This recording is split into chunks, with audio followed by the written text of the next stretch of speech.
Welcome, my friends, to another 8 ends. It is the doubletakeout.com MoPac Championships.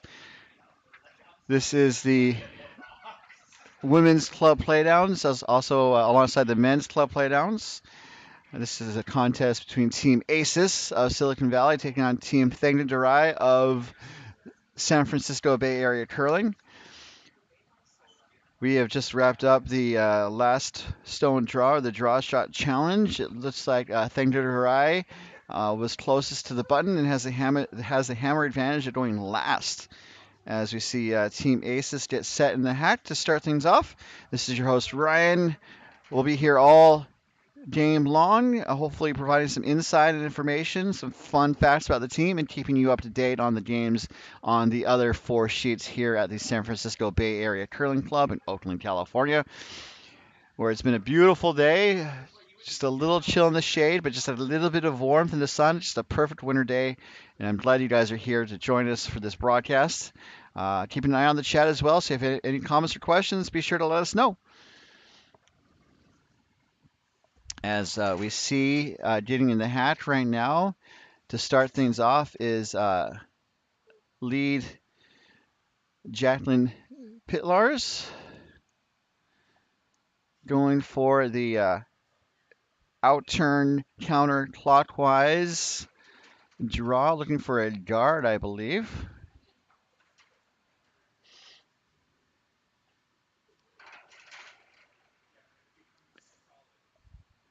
Gonna be a draw, but it's going to go through the house out of play. So Ice may have been a little speedy to start, although both teams did have a practice, so they did get to see how the ice is reacting. As we have the lead for Team Thangadurai out of San Francisco. This is Amy Verway Cohen.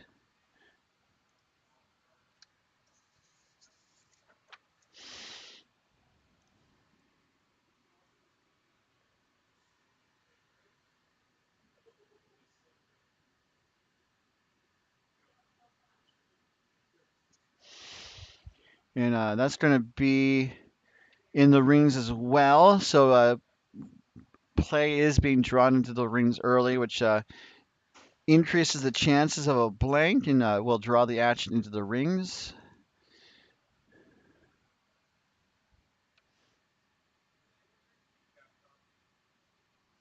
As we see the next rock coming from Jacqueline. That hit is made.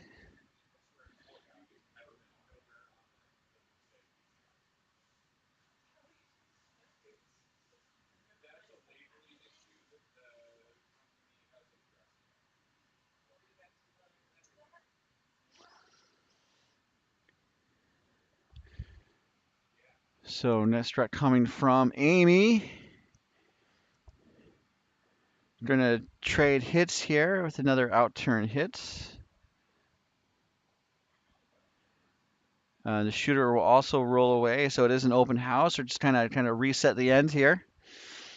Let's see what Stip Aces out of Silicon Valley would like her second to do. This is going to be Kathleen Alsmeyer.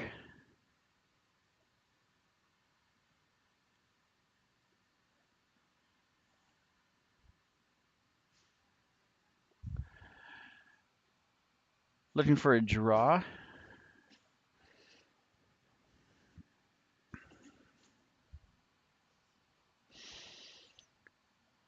She could still put up a guard, but this is shaping up to be a blank, especially as the rock does go into the rings. It will stick around on the back button.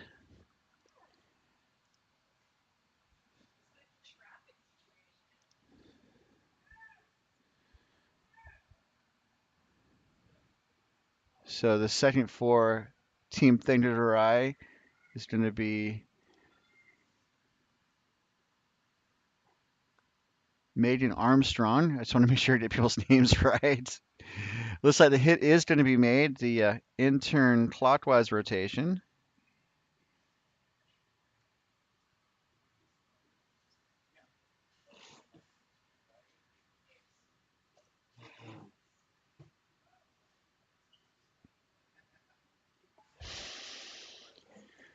As we see the net strut coming from Alsmeyer.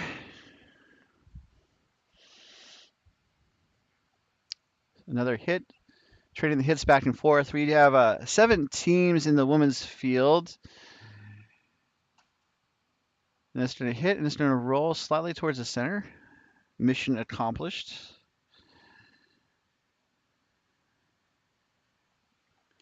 So 7 teams in the field. That means the easiest way to have all the women's teams play is to do a full round robin. So each women's team will play 6 games by the end of the weekend for preliminary games, and then we'll set the playoff pool. I think it's the top 3 advance. I'll have to double check my information.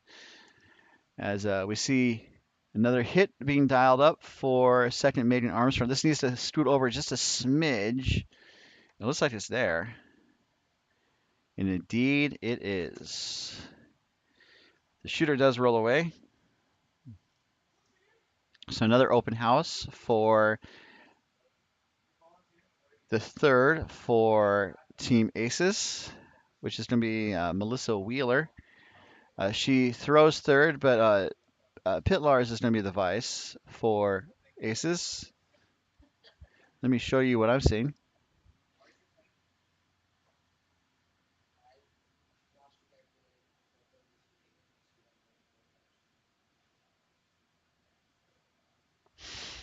So looking for a draw, going for the counterclockwise outturn rotation.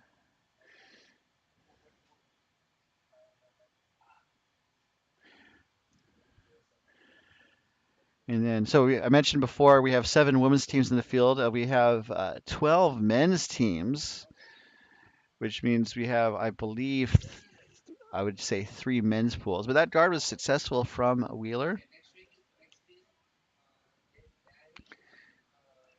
So the third for Team Thangadurai, Claire Blasky is going to try to draw around that center line guard.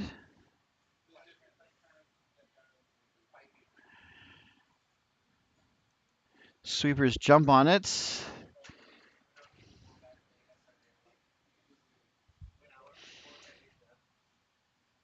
And that looks pretty good. Might be a smidge heavy.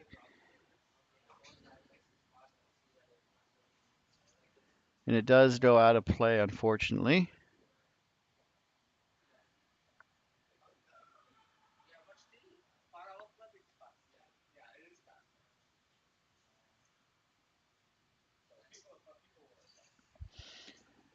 So now I believe Wheeler's going to be asked to try to draw from the other side of the ice than what Blasky just did. Looking for the outturn draw. It's the same handle that she had last time.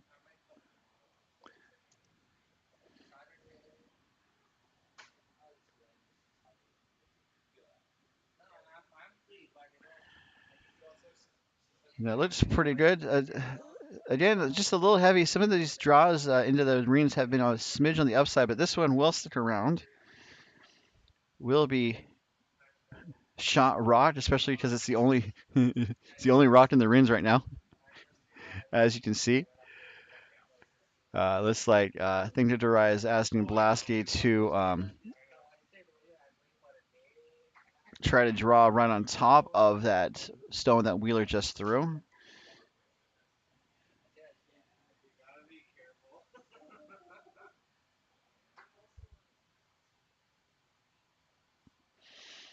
And this looks pretty good.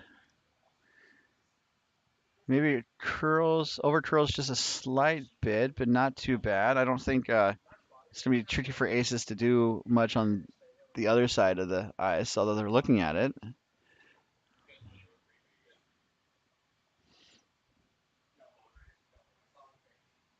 It's pretty well buried. As Jennifer Asis of the Silicon Valley rink heads down the ice to get set with her first shot without the hammer here in this first end.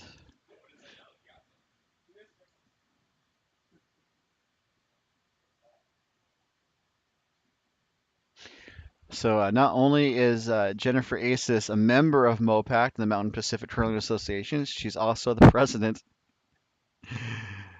kind of inverting the Hair Club for Men tagline. So she's the president. She's been president for this is her first year, and some pretty good leadership on her part.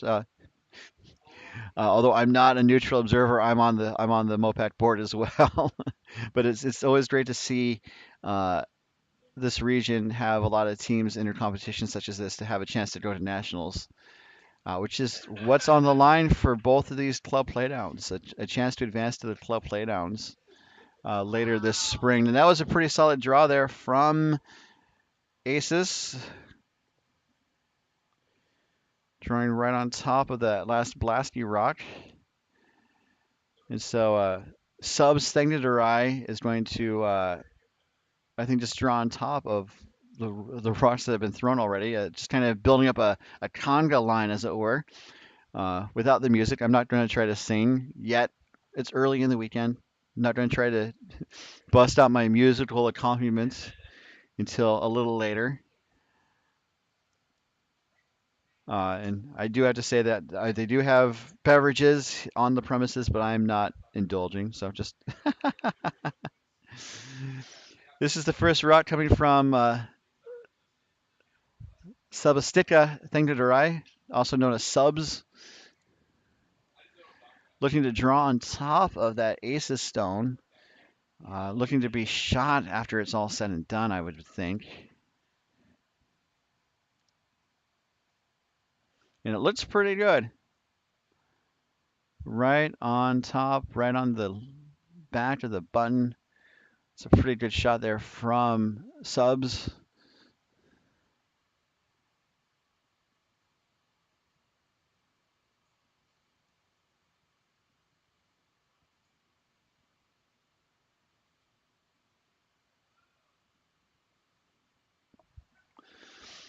So it looks like the best option for Aces is to just continue to draw right on top because there's like just a little bit of space right in front of that yellow to park right on top of to be shot. Even a little tap isn't too bad, although she doesn't want to roll wide and maybe give Thangadurai a chance for two. So this is the last rock coming for Jennifer Aces without the hammer here in the first end.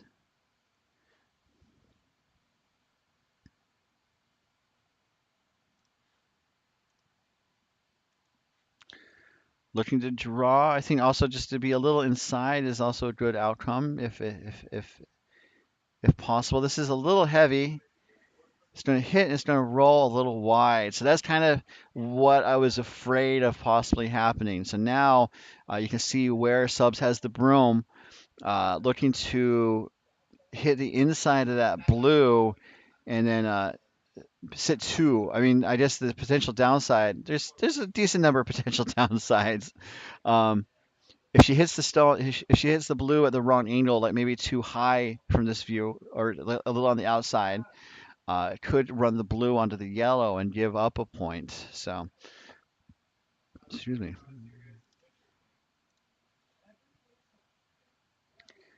This is going to be a heavy draw for two coming from Subs Thangadurai.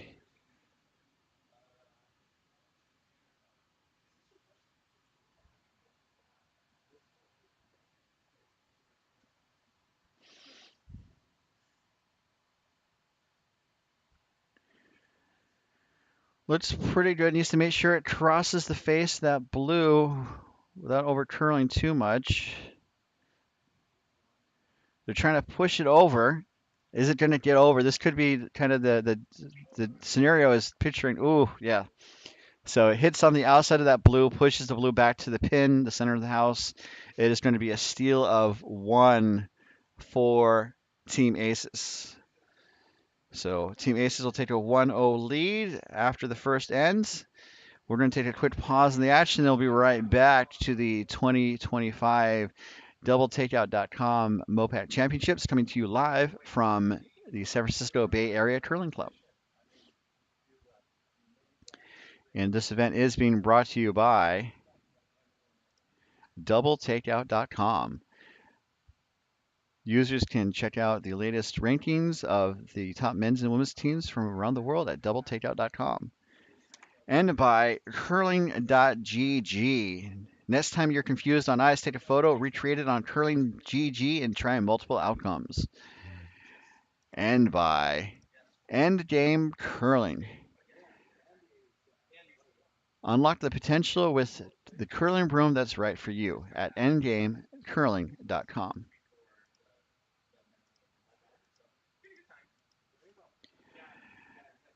All right, so we're about ready to get started on the second end here.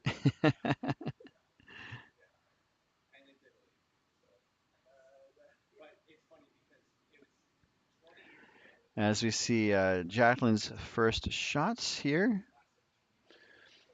The players submitted some biographical information that I will share with you.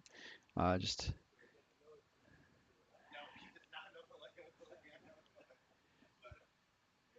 there's a lot of stuff going on in this early part of the game, especially noting that this end is being brought to you by endgamecurling.com.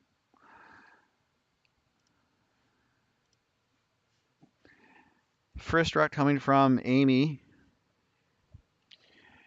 That draw settles into the rings, and we're off to the races with a potential takeout game here in this second end.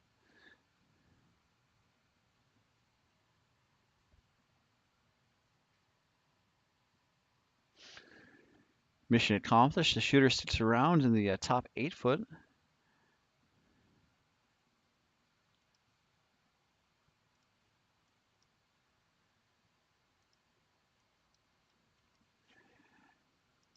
Next draw coming from Jacqueline.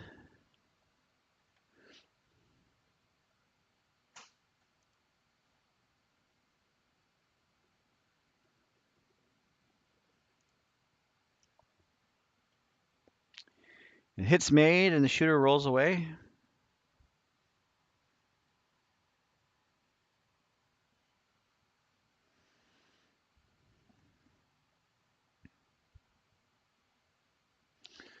So this is kind of a reset, especially since Thangadurai has the hammer.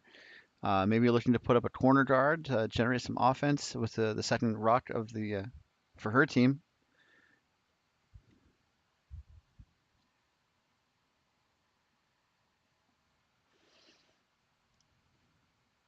It does look pretty jardy.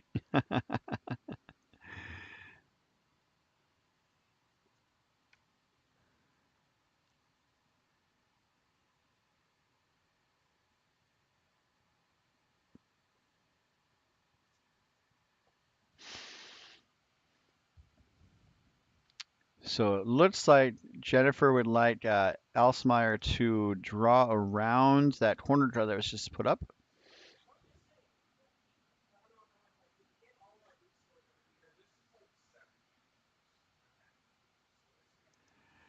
As that shot goes down the ice, let's bring in the other games in action. This draw here, the 5 o'clock draw. Uh, all the scores are being updated at bondspieler.com, as it looks like the draw round is just a little wide, although it is in the rings.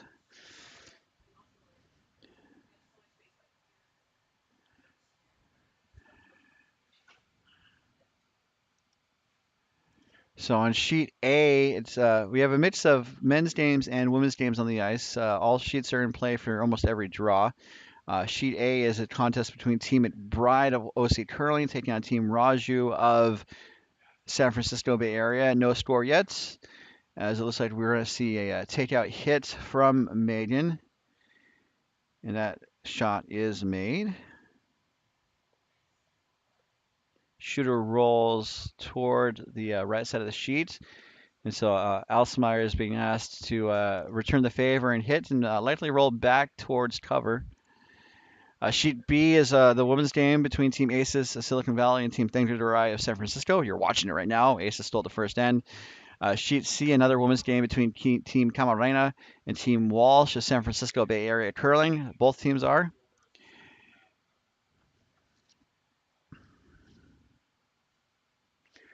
And this,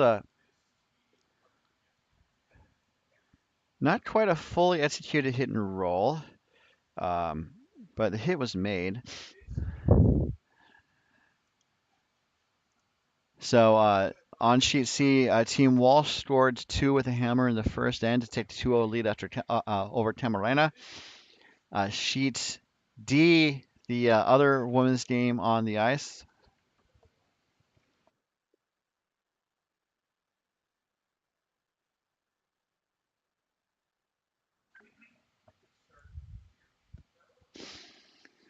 That hit was made. The shooter rolls away though. All right. So another open house, although there is that guard from Team Thangadurai. So sheet D, the contest between Team Ewers of OC Curling taking on Team Aubrey of Coyotes. Aubrey stole the first end with three. They're currently up 3-0 over Team Ewers. And then the other sheet on the ice, the men's game between Team Spangler of Wine Country and Team Leclerc of Coyotes. Spangler blanked the first end with a hammer, carries it to the second end, and that's where we're at. So all these scores are being posted to bonspieler.com. You might ask, what's the deal? And I will say, go bonspieler.com. Russ, just a little heavy. It's going to go through the house. I wonder if she wanted to kind of wick or tick the guard, and just wasn't there, unfortunately.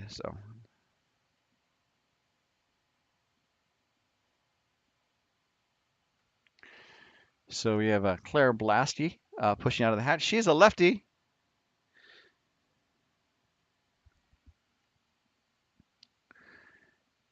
Looking to draw around that corner guard.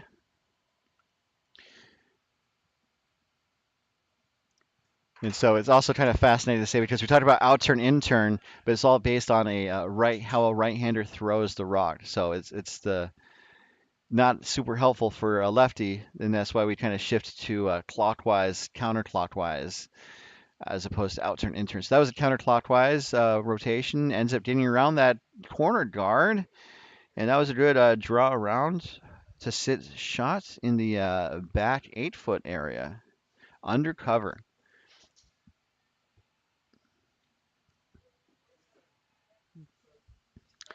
So Melissa Wheeler gets set. So we talked about out and intern, and so like for a righty, it's based on how your elbow rotates. And so this is going to be an out turn because when she rotates, her elbow is going to rotate to the right or outward, and that's why we call it an out turn. And then if for an intern, it's a counterclockwise rotation, your elbow rotates in. It's just kind of one of those quirky things that developed in the sport, I suppose. This is the out turn counterclockwise rotation for a draw.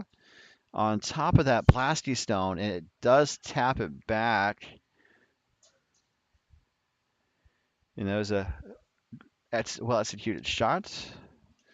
And so it looks like Subs is asking Blasty to try that to do that draw around again, maybe just a little up weight with the counterclockwise rotation.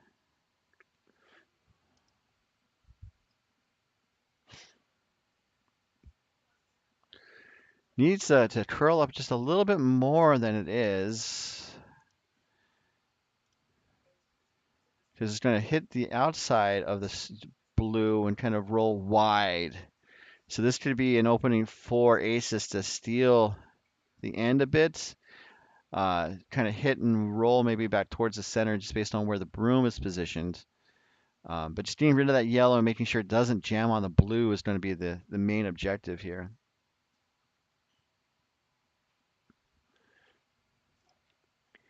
As Jennifer Asis makes her way down the ice.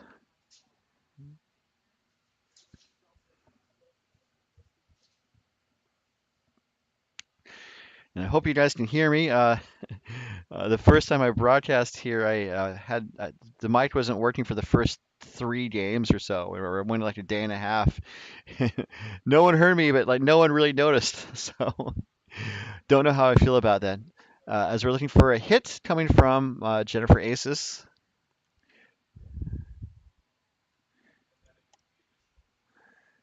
One across the center. It looks like it needs to curl like another 2 inches.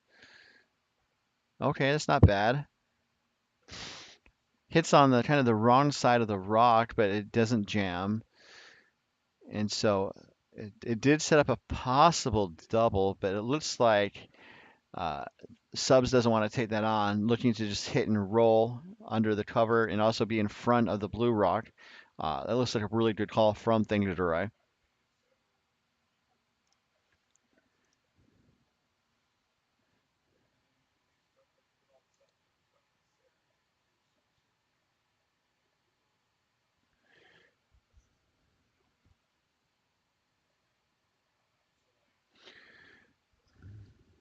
This is Thangadurai's first here in the second end with the hammer.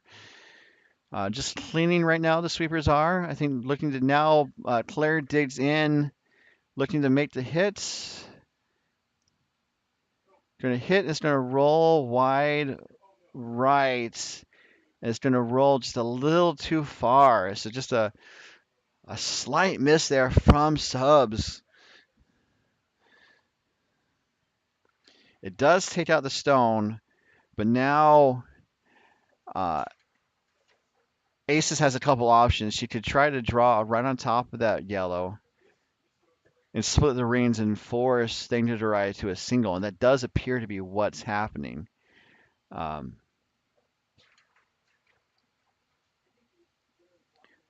Based on where Wheeler has the broom. Oh, I thought Pitlars was going to be the. Oh, that's her. My apologies. It is Pitlars holding the broom. Uh, I started checking the rosters to make sure I have the the team lineup correct because it's gotten I've missed it a couple times, so I wanted to make sure I did it right. Thanks, Mikhail, and thanks, Alex. Looking to draw, I think the important thing here is to make sure it's sitting second shot because if it's not second shot, it does open a door for Subs. And this does look a little on the heavy side. Needs to sit down. Is it going to sit down? And no, it's not. So now, just like that, the pendulum swings towards Thangadurai, where with a heavy draw, where they have the broom set up, with a heavy draw, they bump back the Asis shot rock, and then Thangadurai scores too lightly. So just very how quickly this end turns, and just a slight miss there from Aces.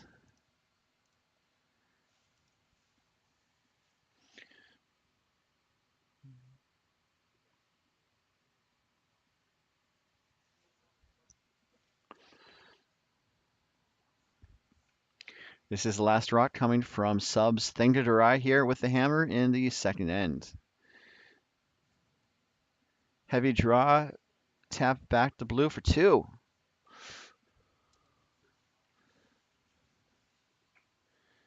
With the clockwise turn, counterclockwise turn, my apologies.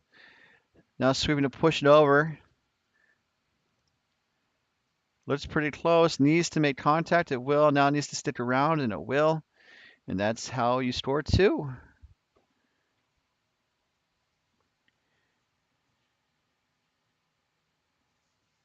Excellent shot from Thangadurai, and that's how you convert the hammer. Thangadurai takes a 2-1 lead over Team Asis. We'll be right back to the 2025 doubletakeout.com MoPac Championships coming to you live from San Francisco Bay Area Curling Club.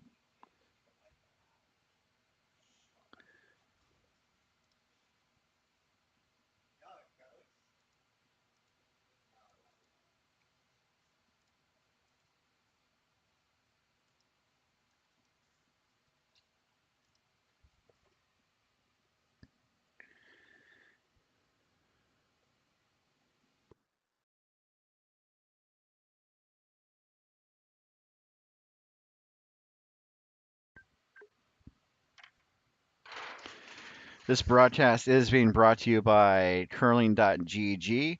Curling.gg is the only platform where you can take your shot, watch it, execute with accurate physics, undo, and try again until it's perfect. Practice strategy, finesse your technique, and enjoy a good game all for free and ad-free at curling.gg. Rocks in play. We are here underway in this third end, which is being brought to you by curling.gg.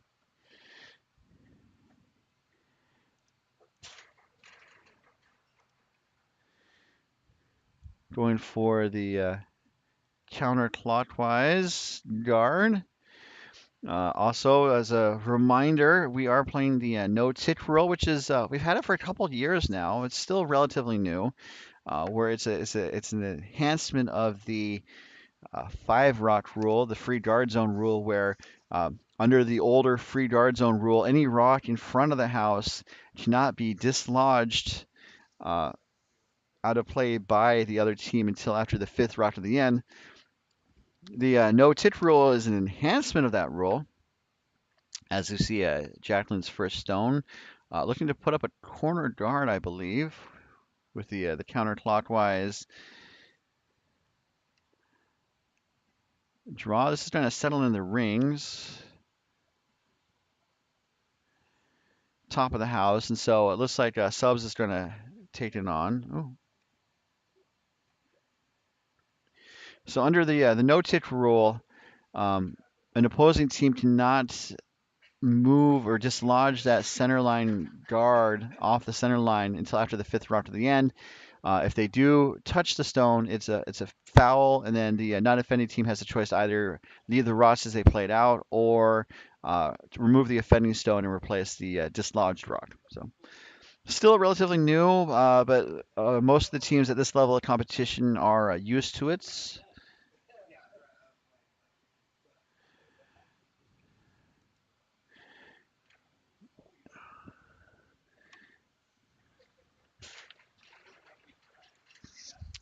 As we have the net stone coming from Pitlars.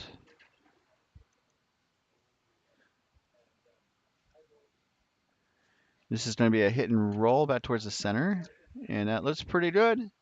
It's going to almost roll all the way across the center of the house, but it sticks around. Well executed there from Jacqueline.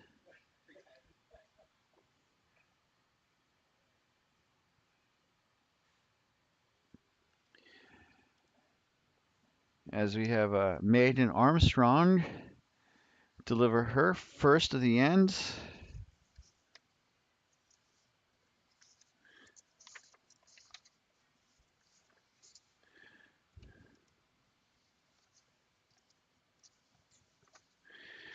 Looking to draw. This is going to end up being a little heavy. All right, cool. Is it going to stick around? I don't think so. It's going to go through the house, out of play.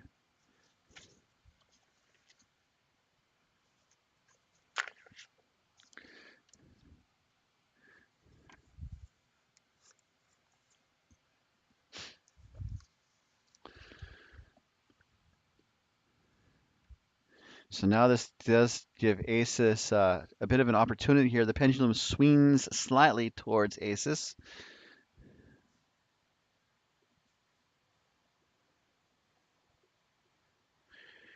As we see Alsmeyer's first rock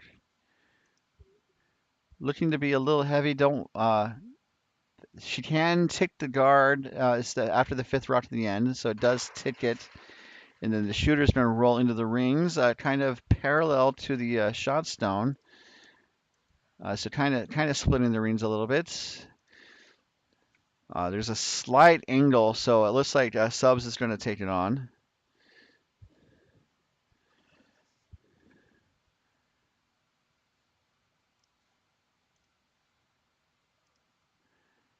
With Armstrong second.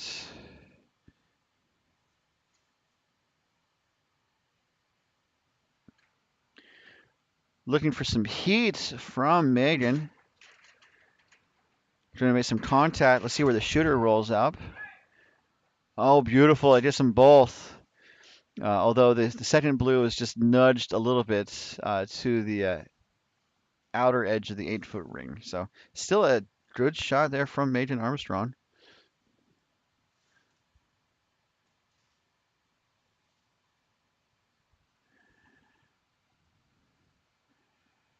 It looks like Alsmeyer is being asked to do a very similar shot by Skip Asis.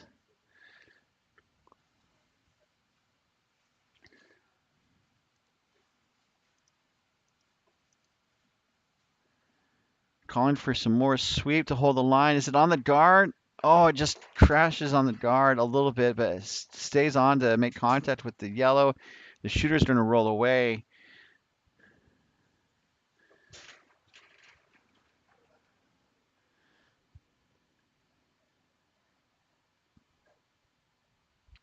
So not a bad outcome, although that blue on the edge now is very vulnerable, which means Thangadurai is going to ask Claire Blasky to take it on.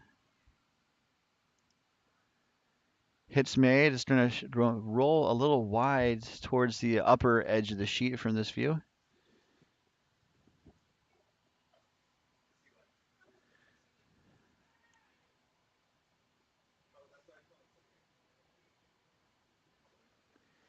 But we're trading hits back and forth at this point. It looks like we could have a blank on our hands.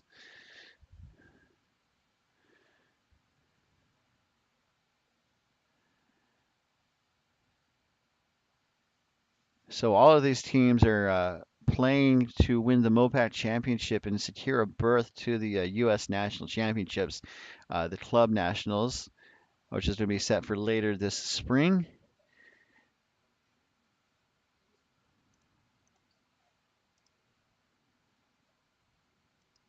As we're going to have a hit, let's see if it's going to roll much. It's going to be pretty close to a nose hit there. Going to settle in the top 12 foot. So teams are trading hits back and forth, round and round we go. The rings.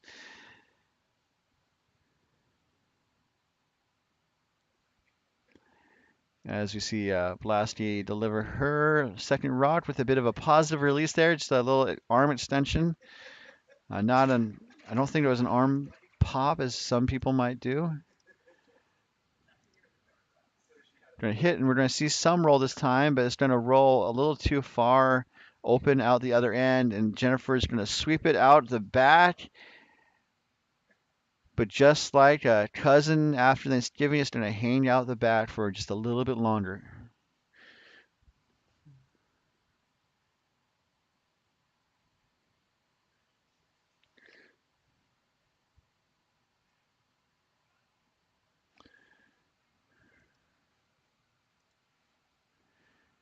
So there's a question about where they won the rock. I mean, the rock looks like it might be out from this view, but we don't have the best view necessarily.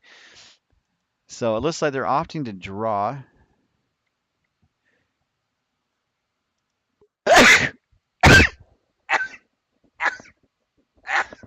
Excuse me. Oh, and I didn't have the mute on. I apologize.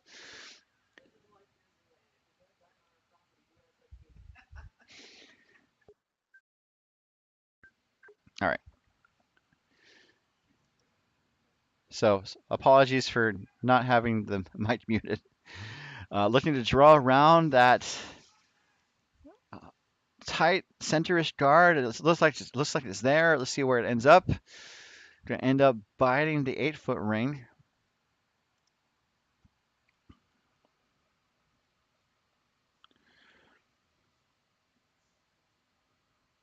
That was Melissa's second rock there.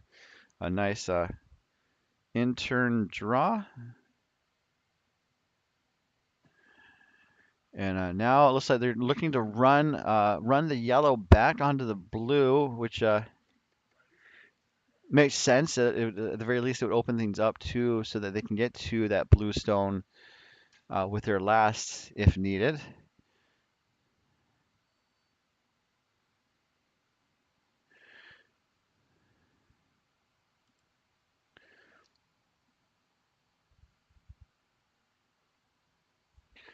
So it looks like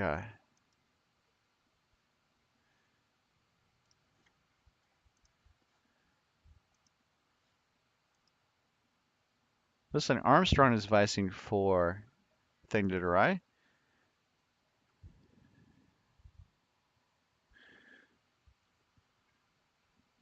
Just worth noting who's holding the broom. Looking to run the yellow onto the blue. This is going to be close. It's going to just tick the yellow guard out of play, and then the shooter will also roll away. So now it opens it up. So like I said, that's not a bad outcome. Although now Asis has the opportunity to find a place to put another blue rock in the house in scoring position, and then it makes it super hard for Thangadurai to limit Asis to just a single point. So it looks like they're looking to split the rings and keep a fairly wide open scoring area.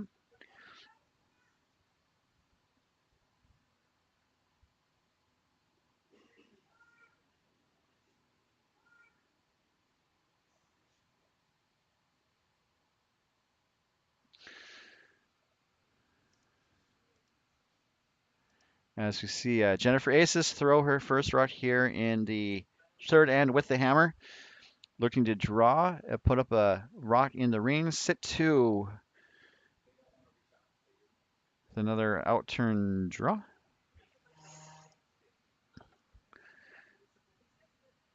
This is a little heavy, so this is these shots are the right call. It's just the execution is just a little tricky. This needs to sit down, and it will sit down in the back. Probably not a bad place for it to end up because it's second shot, and so it looks like Thangadurai is going to take on the shot rock. Maybe try to do the double,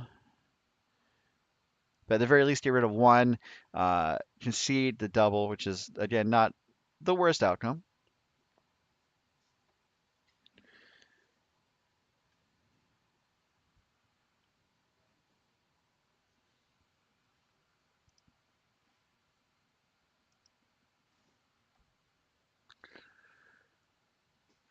As we see subs push out of the hat with her last rock without the hammer here in the third end.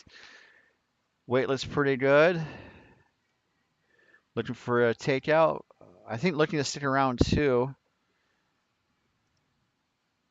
Oh, so mission accomplished. There's a bit of a extracurricular as one of the rods came over from the other sheet, but they caught it in time. But it did cause a bit of a distraction. But they did get rid of the Asis shot rock. The thing to the right rock is now shot stone, and so now Asis is going to try and take it on, and a nose hit for two. Slight roll's not too bad either. Uh, just want to make sure you hit it on the right side and avoid a possibility of a jam.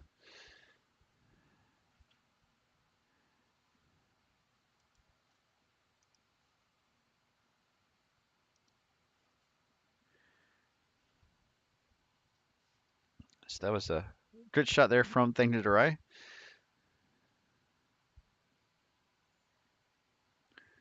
And this is the last shot coming from Aces. Gonna hit, hopefully stick around. It's gonna, oh, it does jam on the back. Oh my goodness. So that was not the best way to miss, unfortunately. It looks like it does. A measure might be needed to see which rocks are in the house. Looks like they kicked them.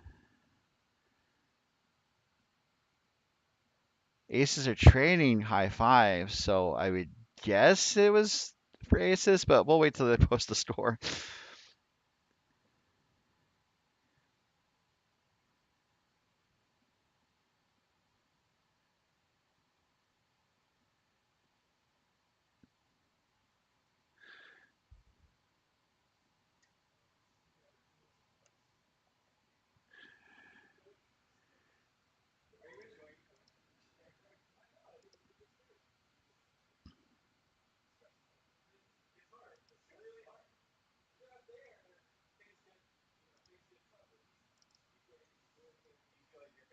So quick pause in the action. We'll be right back to the 2025 MoPac Championships presented by curling.gg.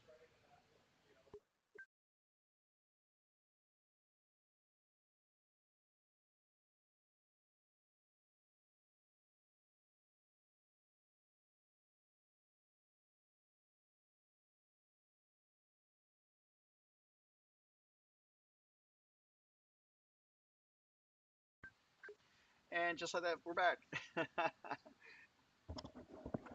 Just like that, we're back as we see the opening shot from Jacqueline. Coming home here in this fourth end. We're going to take a 5-minute break after it's over. No score posted yet, so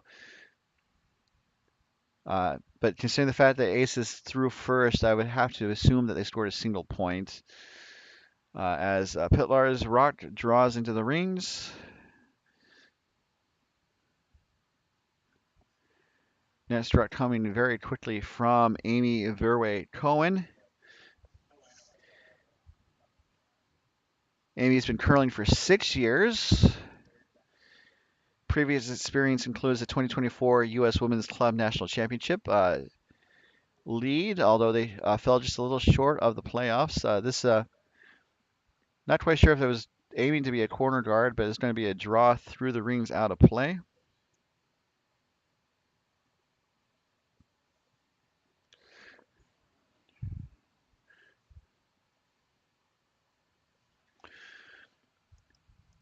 As we see the net strut coming from Jacqueline. She has been curling for 3 years.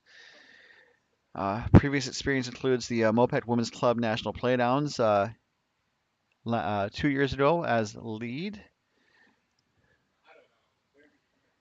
She notes her favorite Bonspiel experience is the 2023 North Hill Curling Club Cross Border Bonspiel. And also was the teammate most likely to book an Airbnb 6 months in advance. And that's a good draw right on the lid there.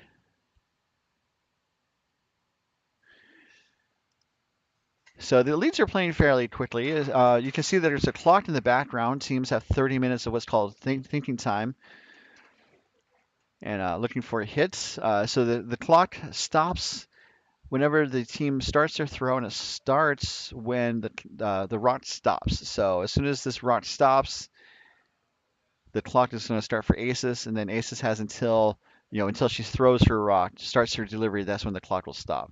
So looking to trade some hits back and forth there. That was a good hit there from Amy Verway Cohen.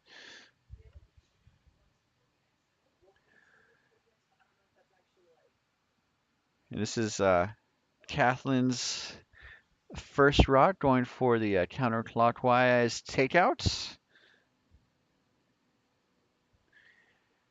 Now it looks like it's over curling just a little bit. Is it going to hang on? It does hang on. It gets rid of that shot rock, and the shooter's going to roll away. Mission accomplished there from Alsmeyer.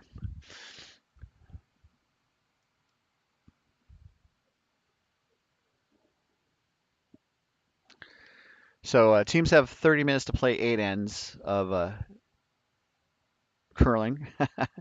And also, if you need to stop the clock, each team has a timeout of about 90 seconds to think about the shot, confer with the coach or alternate if they are in the competition. Some teams don't bring coaches or alternates. That's totally fine. Looking to put up a corner guard. Although this is going to slip into the rings.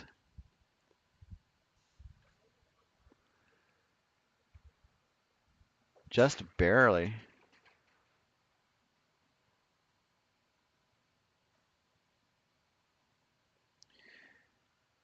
Megan's thrown mostly hits in this game so far. That was just her second draw.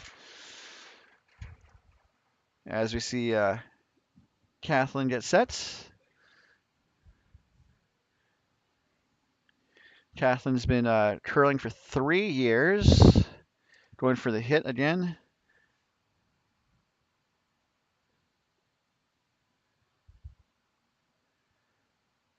And this kisses it once again with just enough energy to get it through the house out of play. So one of her top finishes includes the U.S. Women's Curling Association 5 and Under National Qualifier East. She was the vice on the champion squad in 2024. As we have another shot coming from Maiden Armstrong.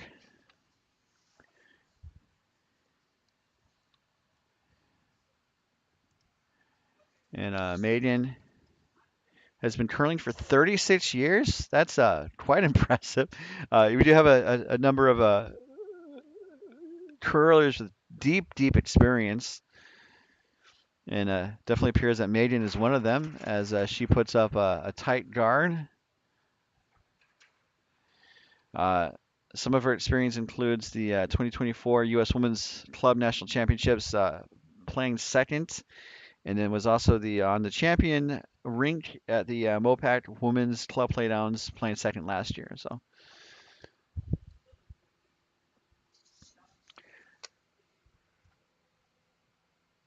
So it looks like Melissa Wheeler is being asked to tick the guard and then maybe kind of roll back towards the center in front of the shot stone, calling for some sweeping here.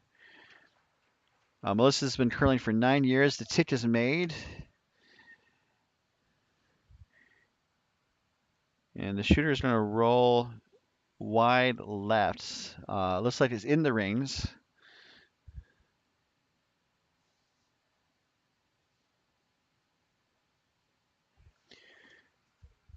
As we see Claire Blasty get sets.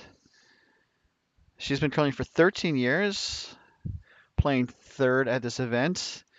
Top finishes include the skipping the women's club playdowns. Her team had played. I can't talk right now. My goodness. The hit is made though, so good shot there from Claire.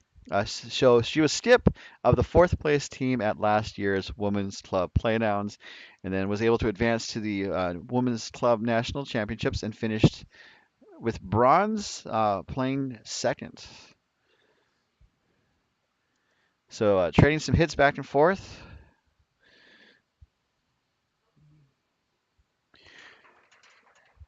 Wheeler's being asked to throw another counterclockwise hit.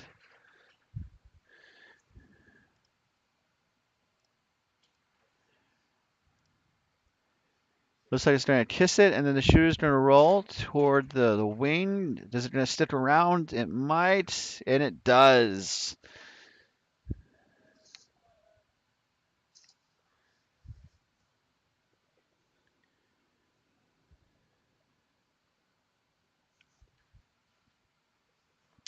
So it looks like Subs is asking Blasky to take care of at least one of the blue Asis stones.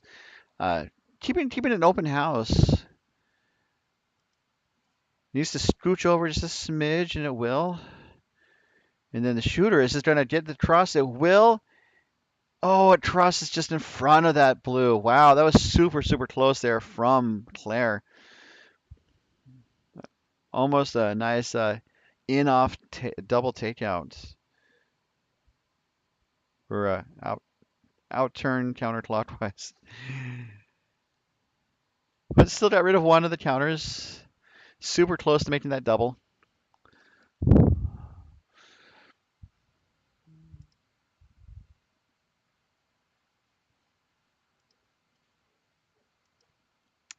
And I think just looking to draw to the top 12 foot, just to start narrowing the scoring area as Jennifer Asis prepares for her shots. She's been curling for 10 years. Top finishes include winning as skip at the Arena National Playdowns last year, also runner-up in 2023. Going to the Women's Arena National Championships, she finished with the gold in 2024. That's after finishing with silver in 2023 and bronze as an alternate coach in 2019. So that draw is about to the tee line.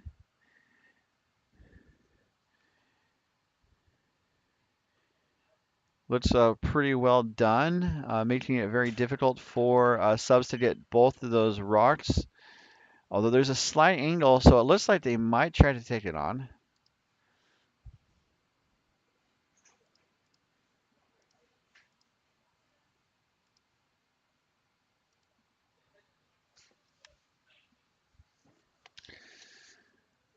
So Subastika Thangadurai has been curling for 13 years.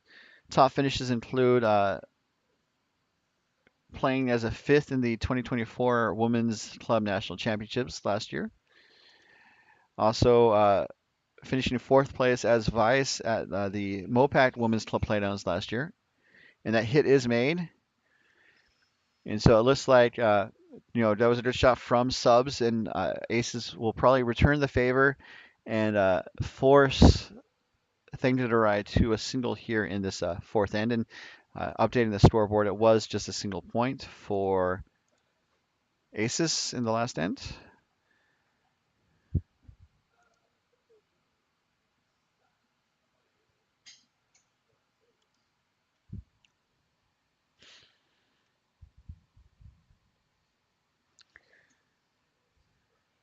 So Aces has thrown mostly draws. She's only thrown a couple hits, made one mostly, and then missed one mostly. So kind of almost 50%. Mostly throwing the out turn counterclockwise rotation. This is going to hit. It's going to roll on top of it. So subs has a possible out to blank the end or just settle for the draw for one. Um, it's an even end, so she, it's not, it might not be a bad idea to score this end and then try to force aces in the fifth end.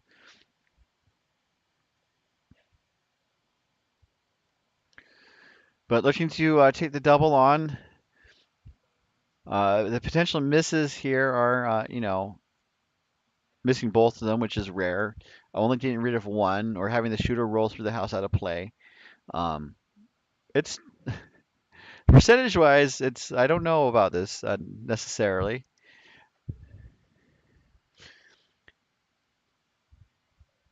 but based on how subs has the handle for the clockwise rotation towards those blues, going for the double takeout for the blank or a solid nose hit for one. Let's see what's on tap here from Thangadurai. Gonna get one. Gets them both. Wow. That was a great shot there from Thangadurai. That double takeout was brought to you by doubletakeout.com. We're going to blink the ends. Subs is going to carry the hammer to the fifth end after the fifth end break, which is going to be about 5 minutes in duration. So we're going to take a brief pause too, stretch my legs, remind myself why life is worth living. Which you don't have to do very often when you're in a curling club. But we'll be back in just a moment as our coverage continues from the 2025 doubletakeout.com MoPac Championships from Oakland, California. And this event is being brought to you by doubletakeout.com. Fans of the top men's and women's teams from around the world can check out doubletakeout.com to see how their team ranks against others, as the ranking is updated throughout the curling season by proprietor Ken Pomeroy. Doubletakeout.com. And by curling.gg. For skips and curlers who love a good game, curling.gg is the ultimate practice tool. Free, easy, and all about strategy. Visit curling.gg to test your skills right. Meow. And by Endgame Curling.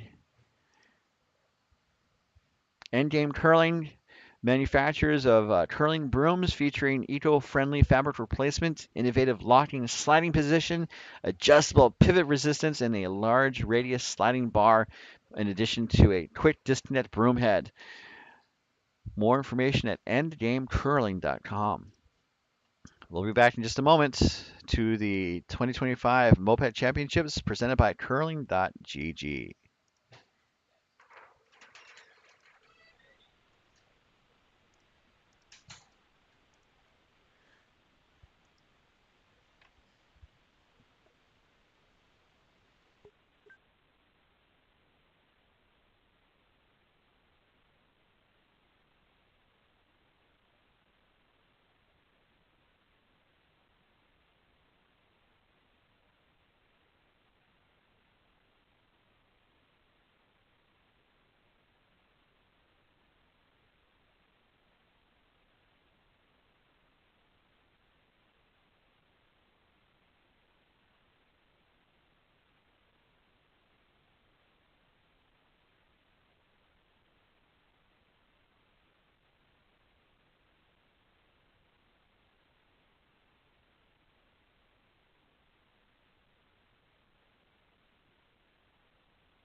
Welcome back. As our feature game is taking their fourth and halftime break, just going to go around the rings with the other games in action. Looks like all the other games are finishing their fourth end. On sheet a men's day between Team McBride of Orange County taking on Team Raju of San Francisco. Raju put up a 4 spot in the second, and that's the difference in the game. He's up 4-2 over McBride. Sheet B is our featured game between Team Asis of Silicon Valley and Team Thangadurai of San Francisco. All tied up at 2 after 4. Sheet C, a women's game between Team Camarena of San Francisco and Team Walsh, also of San Francisco. Walsh holds early edge 3-2, finishing the fourth end right now. Sheet D, the last women's game on the ice for this draw. Team Aubrey holds a comfortable 5-1 lead over Team Muirs. Muirs hails from Orange County, as Team Aubrey is from Coyotes. And then the second men's game on the ice, Team Leclerc of Coyotes is in control, 7-0 over Team Spangler of Wine Country. Still early yet, finishing the fourth end on that game as well. You can keep track of all the games and all the scoring at bonspieler.com. Just give you a quick taste of what that looks like. Oh, beautiful, wonderful HTML. We got colors and curling stone emojis and a whole lot more at bonspieler.com. Come for the curling emojis, stay for the live scoring, bonspieler.com.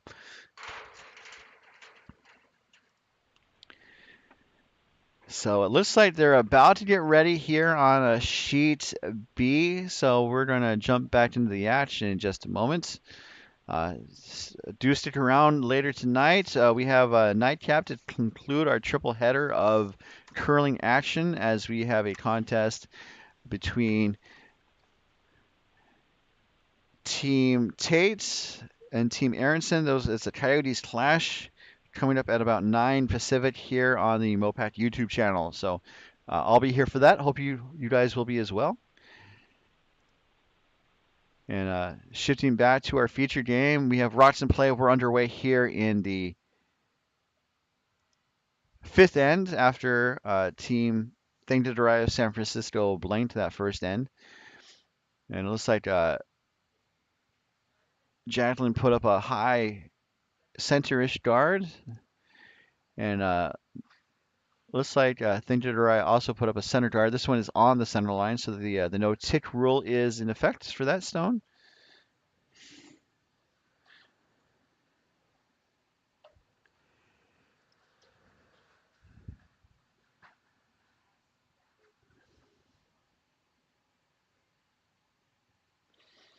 Looks like Jacqueline is going to try to draw around.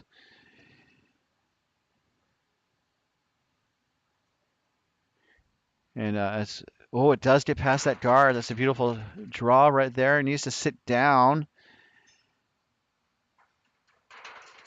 And it looks like it's going to go through the house. Nope, it's going to park on the back. So that was a good draw there.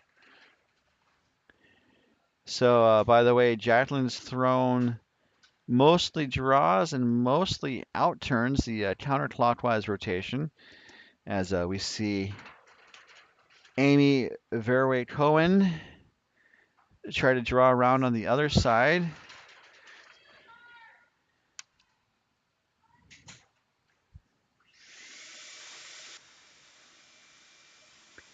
And it's going to crash on the guard.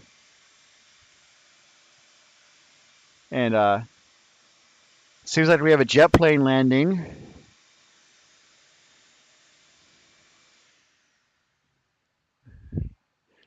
Maybe a shop vac. So Amy's thrown mostly outturns, mostly draws, but a pretty strong percentage of takeouts as well. Looks like about after 4 ends, almost half were takeouts actually, as we see the net struck coming from Kathleen Alsmeyer. Going to try and draw around the center-ish stones. And that's going to settle in behind cover. That's a good shot there from Kathleen. And she's thrown mostly hits, mostly made the hits too. but has also thrown about 4 draws so far in this game. So, and we get to see Megan throw her first. She's another lefty. It looks like it floated out just a little bit. Looking to, I think, just draw on top of the stone that Alsmeyer just threw.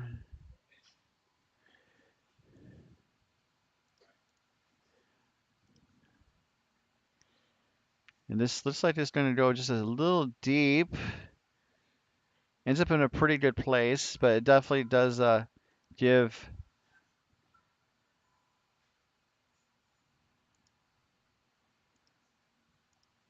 Ace something to draw to. So just a little deep.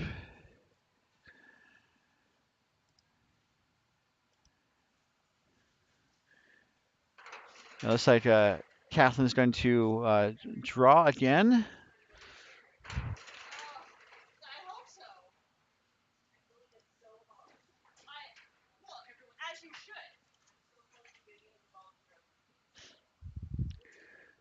Looking to draw. This is going to be a smidge on the light side, which isn't bad.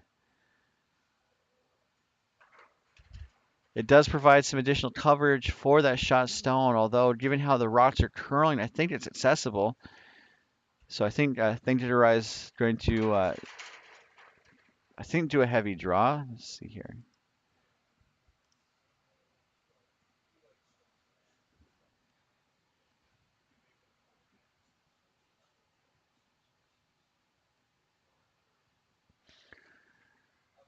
Looking for another draw coming from Maiden Armstrong.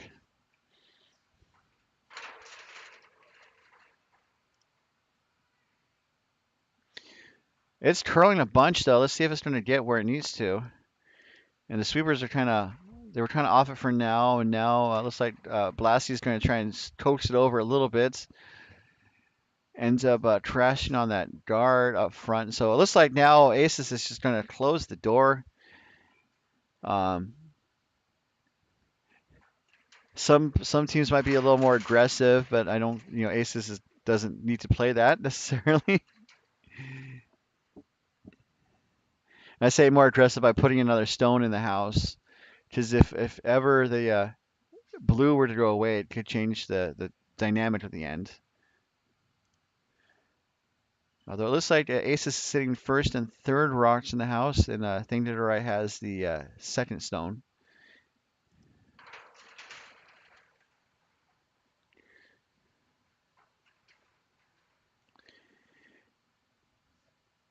Sweeping to hold the line. It looks like it might be on the guard. A little tick's not too bad. A little tick action. That's pretty good for what they wanted.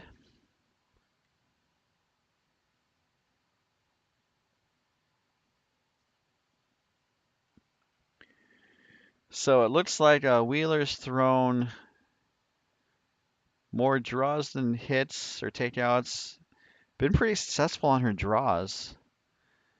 So it looks like Thangadurai wants to clear some of this guards, this junk up front, as Blasky is ready to throw her second, or is it first, pardon me.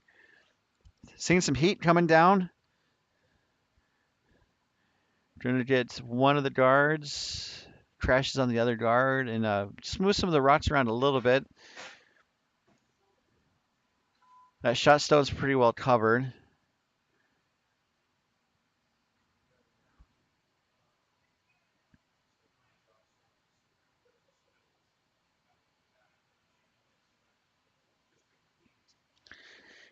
Blasky started off the game throwing draws and then shifted to throwing hits. A lot of players do a mix, but it's been like her first 4 shots were draws, and then her second 4 shots were takeouts or hits. So interesting lineup there.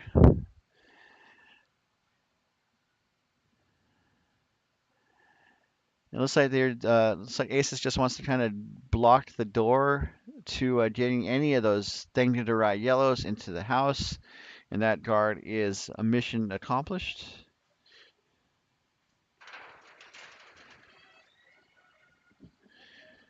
And it looks like Claire is going to be asked to do another hit.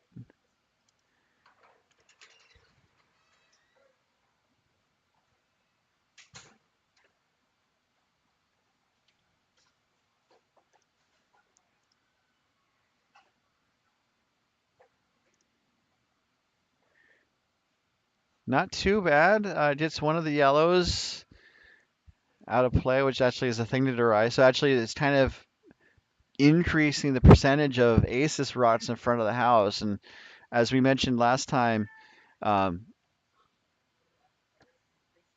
if you don't have the hammer, you usually want to try and control the front of the house as well as the center of the house. So it looks like Ace is in a pretty good position. Maybe there's a path to that shot stone now. It looks like a port. Let's look at the overhead view just to confirm what I'm seeing here. It's pretty tight, but there's a port there. So I think Aces wants to close the door on it. Make sure that Thangadurai doesn't have an easy takeout to sit two, which would be the possibility if that port remains open. And just testing a new button. We're back. I haven't hit fade to black in so long.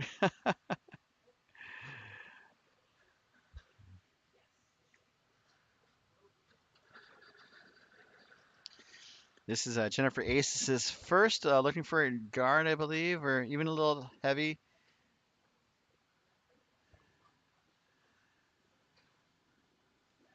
At the very least, a front stone.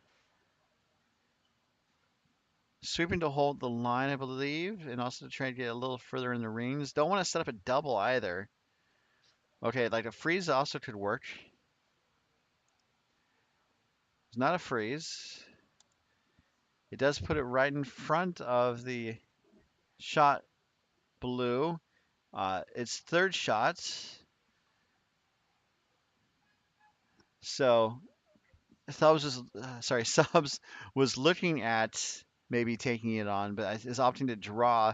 Because while Aces is shot, you can see from this overhead view, the entire button is open to draw to, and it looks like it is accessible through just a regular draw. So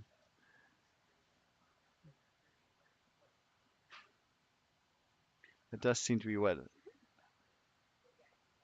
Thangadurai is going to attempt.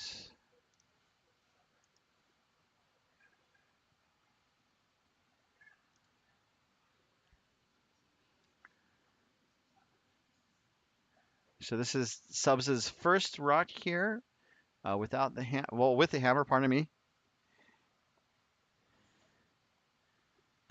Looking to draw the edge of the button, I believe, at the very least.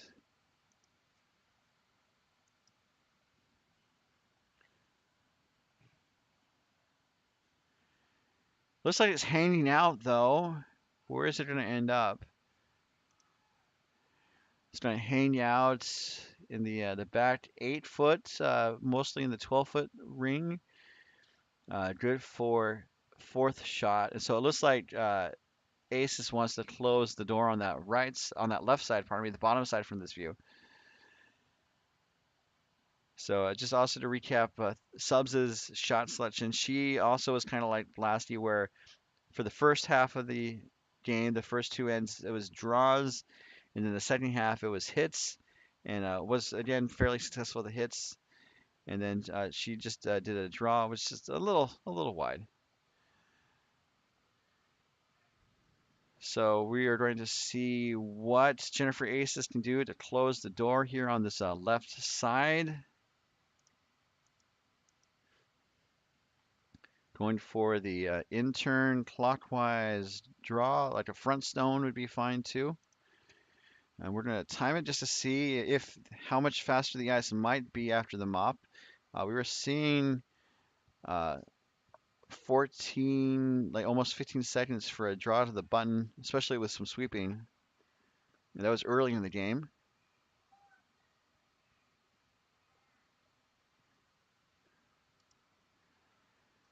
This is curling into the pile, so it's not going to get into the house. That was 14.3, 14 seconds and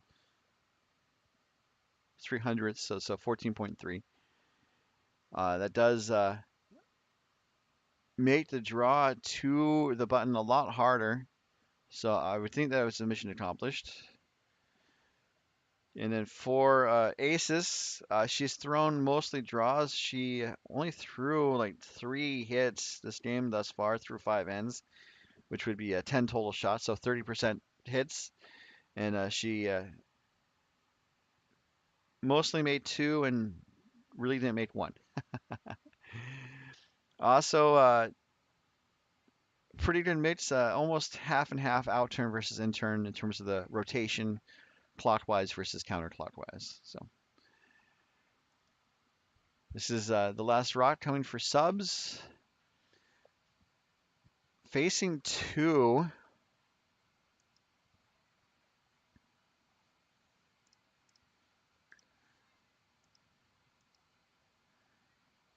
And I'm not quite sure what the objective here is. It's going to be close. It's going to get around the guards.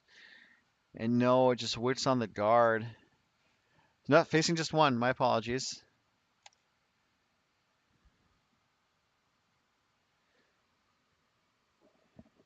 Well, I'll have to switch up my language if I keep using the same phrase over and over, like shutting the door. So that's a steal of one.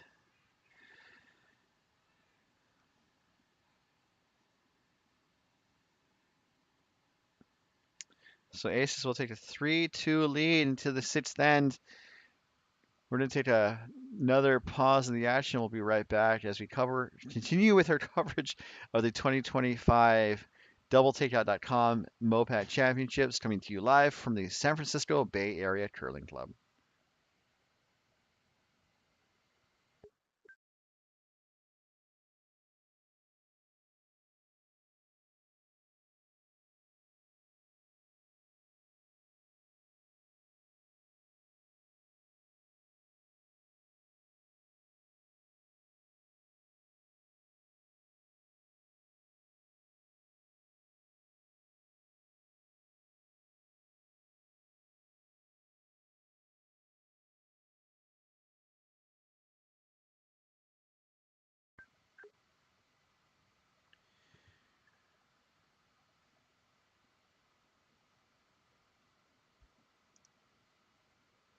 This end is being brought to you by Endgame Curling.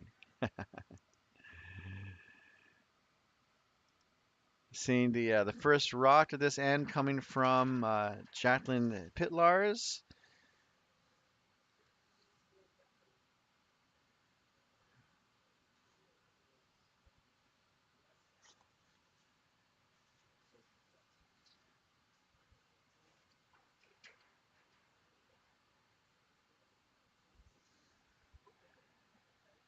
It looks like that's going to draw into the rings as we see Amy Verway Cohen's first rock coming down the way. Looking to put up a corner guard, I believe.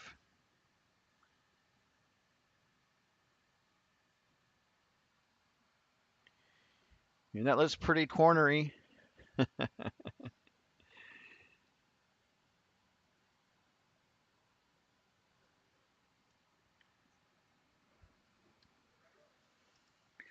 As we see Jacqueline get set for her last rock at the end.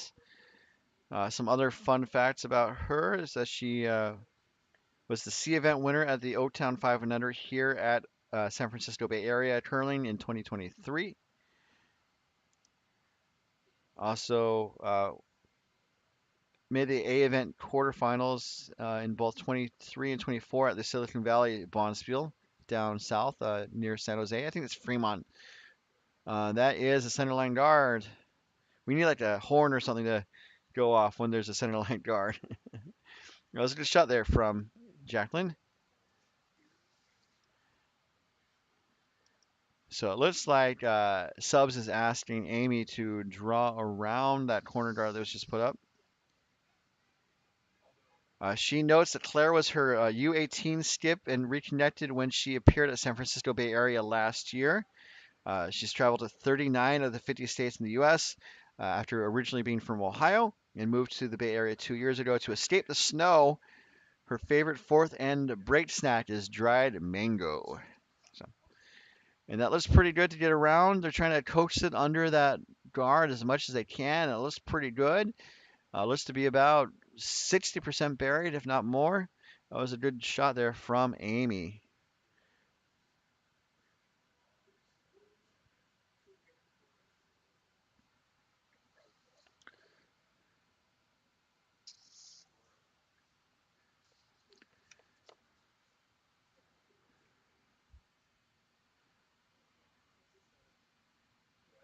So we have Kathleen Alsmeyer with her first of the end, looking to do clockwise in turn. Looks to be a draw, perhaps. Looks like it might be on the guard. Gonna tap it back, but it's just gonna create two center guards.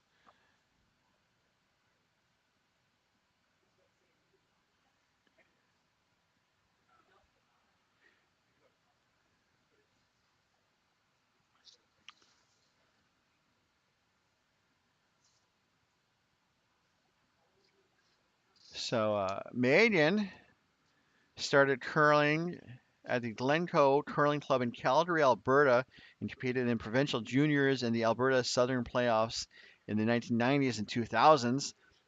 Her favorite fourth end break snack is dark chocolate peanut butter cups from Trader Joe's. And also, she notes that Subs and her recently competed in and won the MoPac mixed Playdowns together. So, and that would be with the team Raju. Ooh, I was close to getting around both of those guards. It does wick off of the blue that was closer to the house, and so kind of an interesting situation developing in front of the house as we can take a look at the overhead here. So it is Asis sitting one with Thangadurai with a second stone buried, and so it looks like I think I'm gonna guess that Asis wants Alsmeyer to put up some protection in front of the house. Alsmeyer notes that her favorite Bonspiel experience was the 2024 U.S. Women's Curling Association 5 and Under East. That's going to hit and roll, kind of rolls under the center guards, pokes out to the side. So there's a double now there. Um, Other quick bio facts is that she has been told she resembles the curler Erica Brown and was the teammate most likely to be editing photos on her phone. So we're going to see Megan's second rock. I think looking to clear some of these guards with the clockwise rotation. Going to peel at least one of the guards. And indeed, that is a mission accomplished.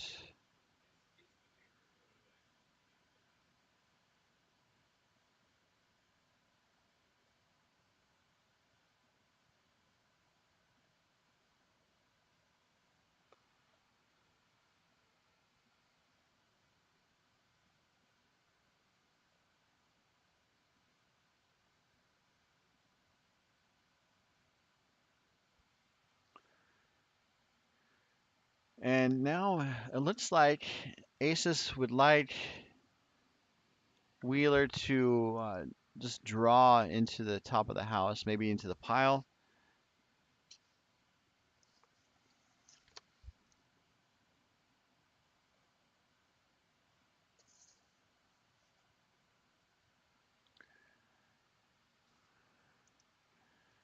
Looks like it will be drawing to the top of the house. It might wick off the guard up top, and it's getting really close. It does wick.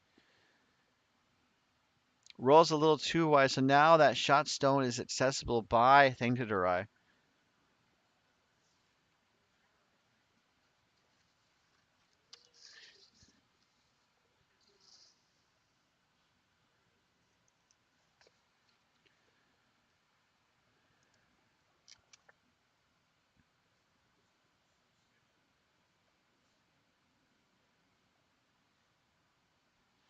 So we have Blasty's first of this end, looking to try to make some action on the shot stone. It looks like it's there. It will hit and it's going to roll under the cover on the left side, although it looks like blue can get to it. So with the run back, that was a good shot there from Blasty.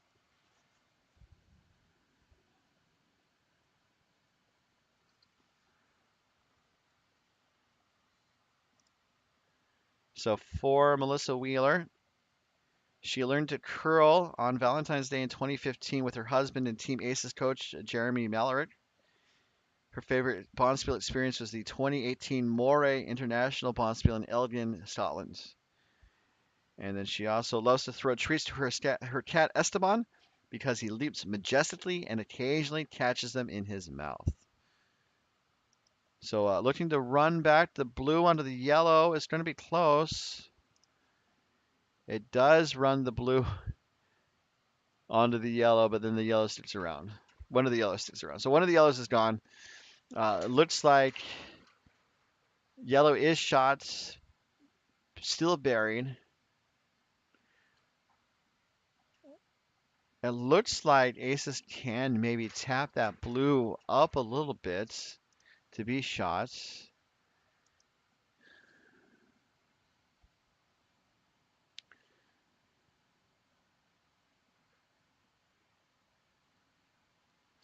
As we see the second stone coming from Blasty.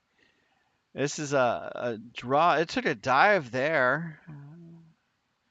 And it looks like it might curl into the pile, which is not necessarily a bad outcome.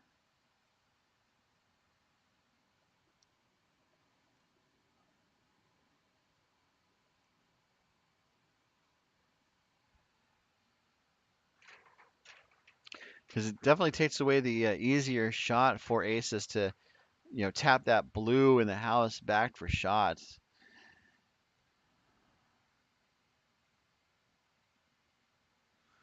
Bit of a mess here. Teams still have plenty of time, as it looks like Aces is going to draw around all those center guards and be shots. She'll have to reach the edge of the 4 foot really to really be shot. Can be just outside of it. So looking for a draw for a single. Also, hopefully getting to be buried under cover.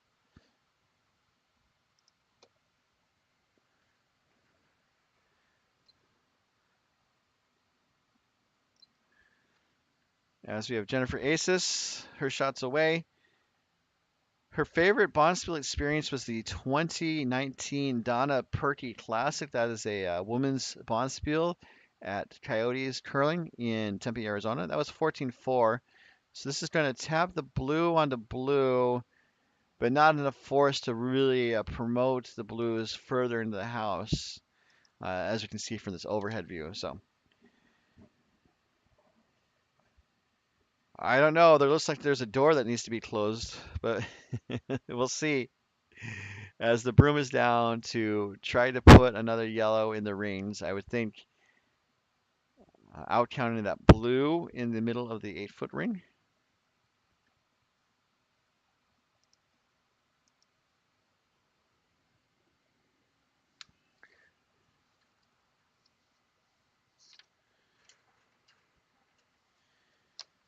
So, as Subs notes in her bio, she's from Calgary, like Megan. She started curling 13 years ago after meeting Cheryl Bernard at her elementary school assembly.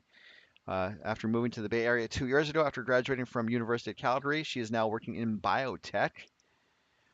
And her favorite fourth end break snack is Welch's Fruit Snacks. So this is going to be pretty close. It's going to be, oh, it just crashes on that guard up top. And then we'll roll to the wings. And so for at least 2 shots down that side of the ice, it looks like the amount of curl really, really kind of fooled both teams. But now the question is, how do you adjust without over adjusting?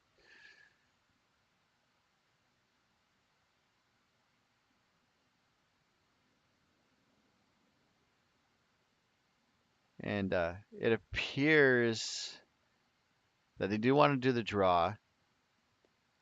They're up one, so they can't afford to give up a single here if they needed to. They don't want to give up more than two. And that's another common way of thinking about curling strategy is like what are your goals for the end? Like what are you trying to go for? What are you willing to settle for, and what is an absolute no-go in terms of what you don't want to give up. So ideally, you don't want to give up multiple points. Ideally, you don't want to you don't want to let the other team steal. You don't want to be forced to one.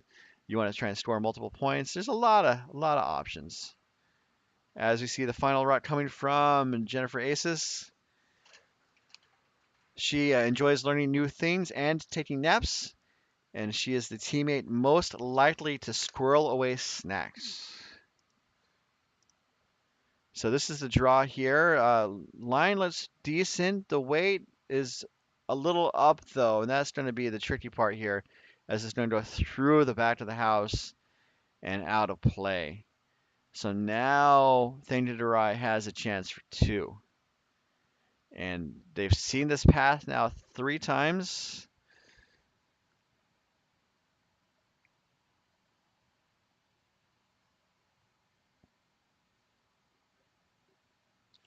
And let's see if Thangadurai has it. 4-2.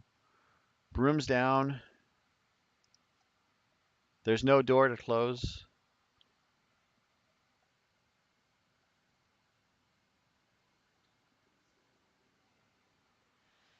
Going for a draw for two.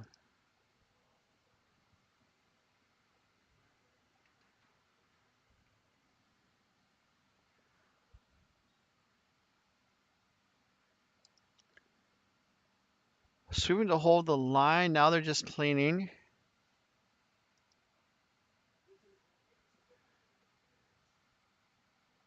Looking pretty good. Needs to sit down. I don't think it's going to sit down in time. And indeed, it will not. So just the single 4 subs as they kick the rocks. And as they kick the rocks, we're going to kick off for a 1 minute break. We'll be back in just a moment as our coverage continues from the 2025 DoubleTakeout.com MoPac Championships, coming to you live from Oakland, California.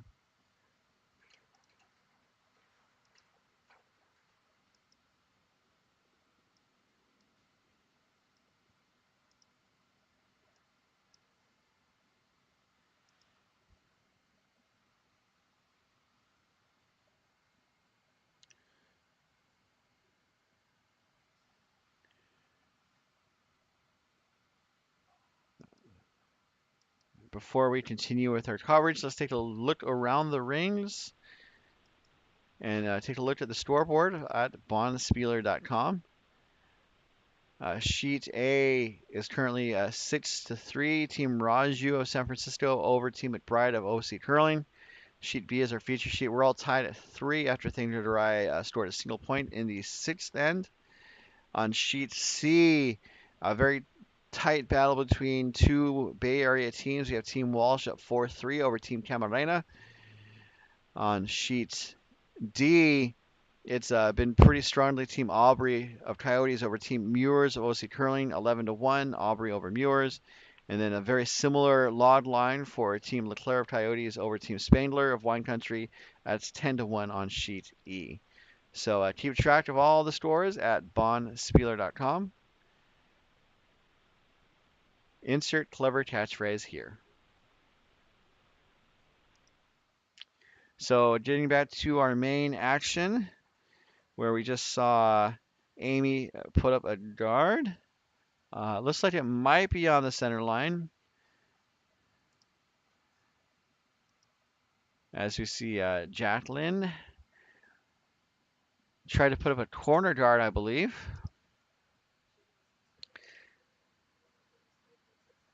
So both teams have over 4 minutes per end to finish this game, which is in the ballpark.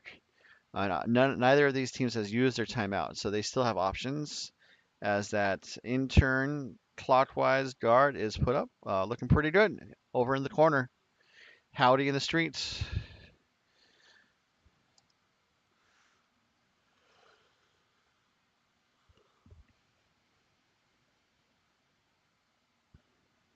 Net strike coming from Amy Verway Cohen. I think looking to draw or put up another guard. The weight looks kind of guard-esque, but both sweepers are going.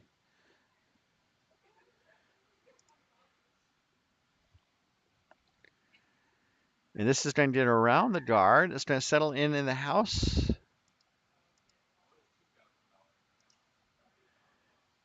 Pretty well buried back button there. So that was a good shot there from Amy.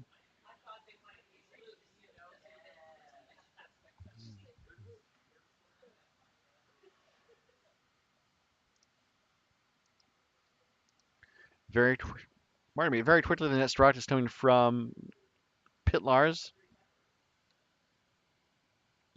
Trying to draw around that corner guard that was just put up. It looks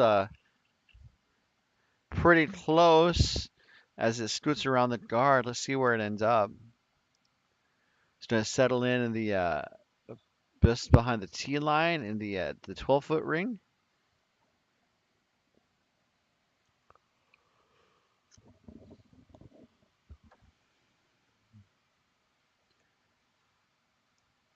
So this is kind of how teams, maybe traditionally play with the hammer and without the hammer, where subs doesn't have the hammer, so she's trying to control the front and the center of the house, and then Asis is trying to draw play to the wings to try to set up an opportunity for multiple points, especially since we're tied with 2 ends to go. This is the opportunity for Asis to score multiple points.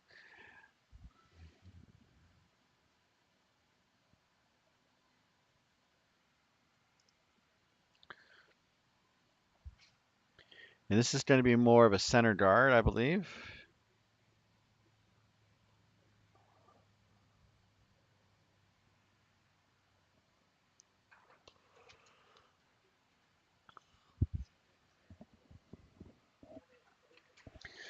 So now there are some offset center guards. This is the 6th rock to the end, so Aces can peel the guards, and that is what she is opting to do.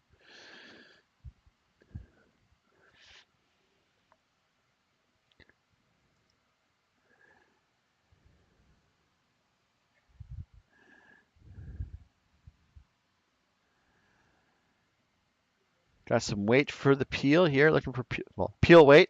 It's almost like it has a phrase or a name for it. Gonna clip one of the guards and then clips on the other yellow guard. It moves them to the side, so the shot stone is a little open, and it gives subs a chance to draw in and put another stone into the center of the house. So perhaps a slight miss from Alsmeyer.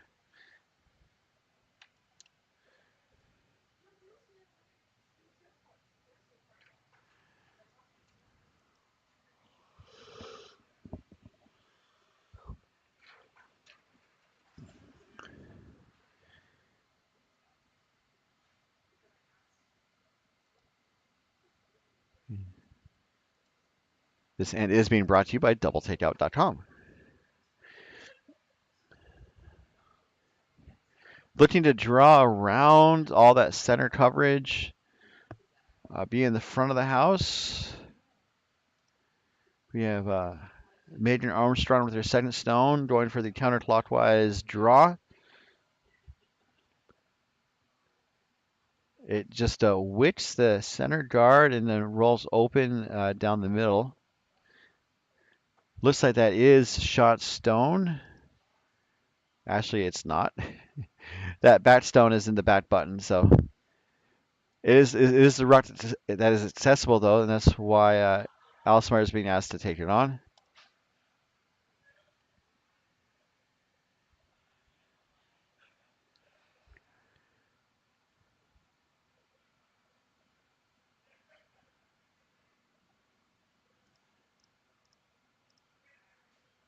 Gets one,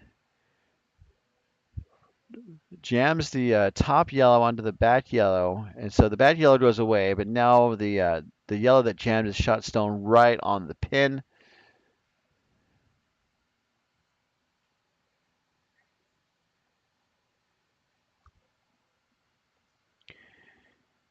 as we have the next rock coming from Clariblasti.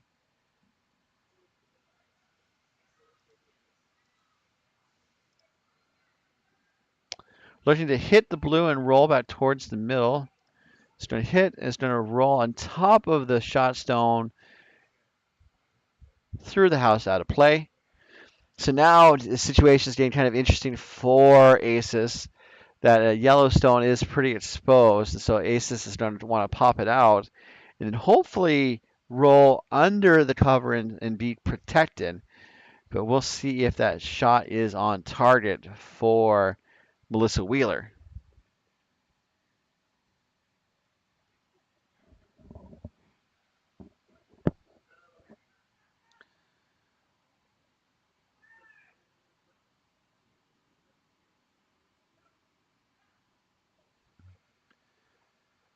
So it looks pretty tight. They're fighting to hold the line. Now they're off, just cleaning. So round all that coverage, and it will just pop out the shot stone and basically nosed it. So that blue is shot open, exposed, which does make the shot selection easier for Team Thangadurai.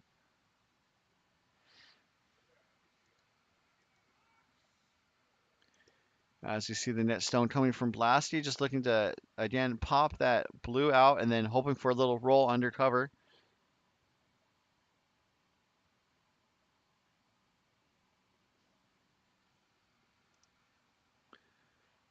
And it doesn't cross the face of the rock. It's going to roll towards the outside, getting closer to that blue, and that does kind of take away the inside hit and roll. So it looks like they're probably going to try to hit the outside, kind of just to the left of where Asis's broom is, and then roll towards the right side under the blue guard that's there.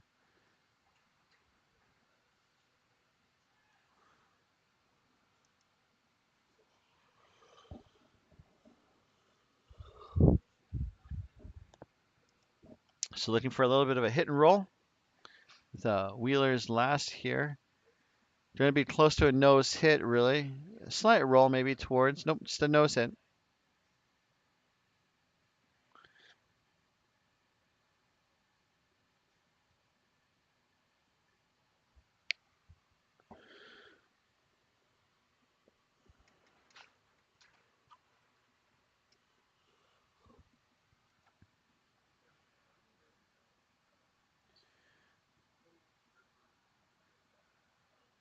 So we are to skip stones.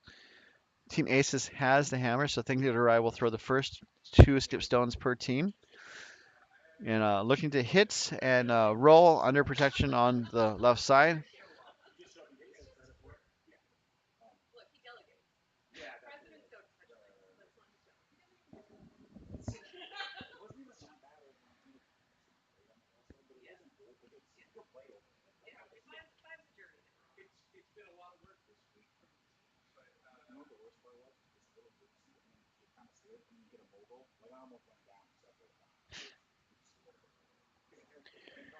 Trying to coach it over. Is trying to get some hits. Are they going to do the double? Is kind of my question.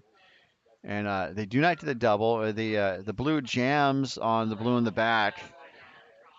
And so now it's just the single Aces rock in the rings. And the question is, where do they put their second stone to hopefully have a chance for two, if not three?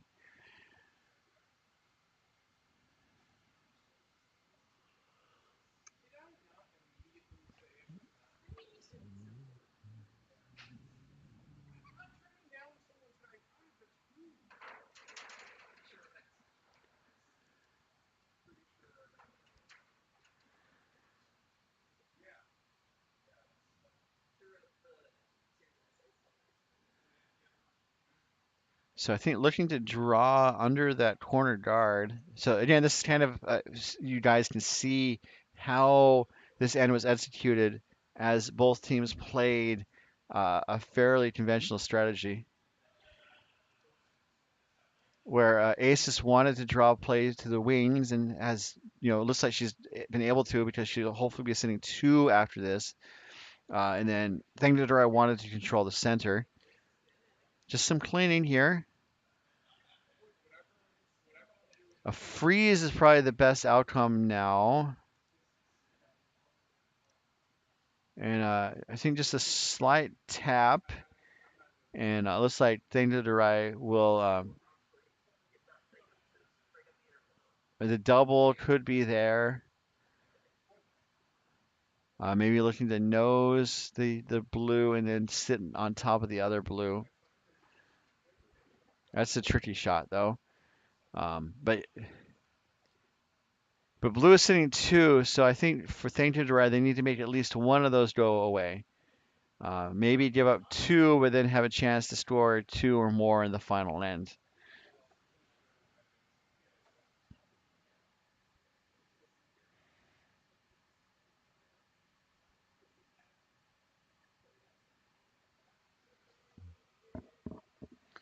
So looking for a takeout is subs Thangadurai with her last rock here.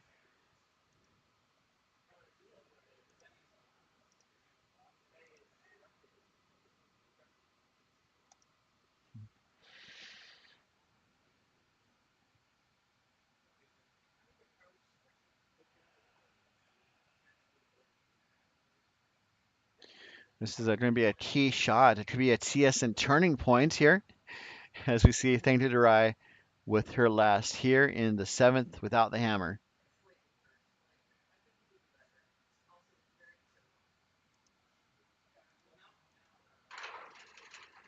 Looks pretty close. Trying to get around that guard. It's going to pop out the blue shot stone and stick around for shot, but it is pretty exposed.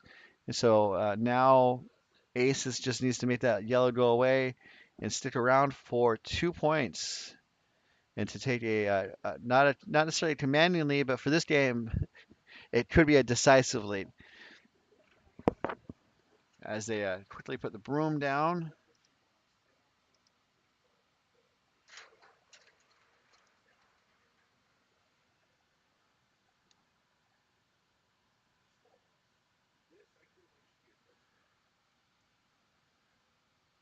And this is it, the last rock here for the seventh end, the hammer for Team Aces.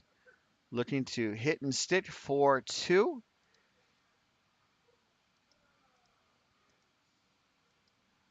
Looks pretty good, but needs to stick around, and it's not going to.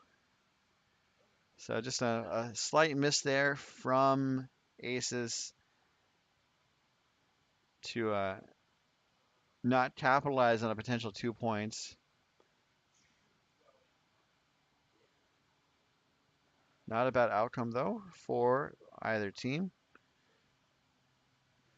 as the Team Aces takes a 4-3 lead into the final end. We'll be back in just a moment when we return to the 2025 MoPac Championships presented by Curling.gg.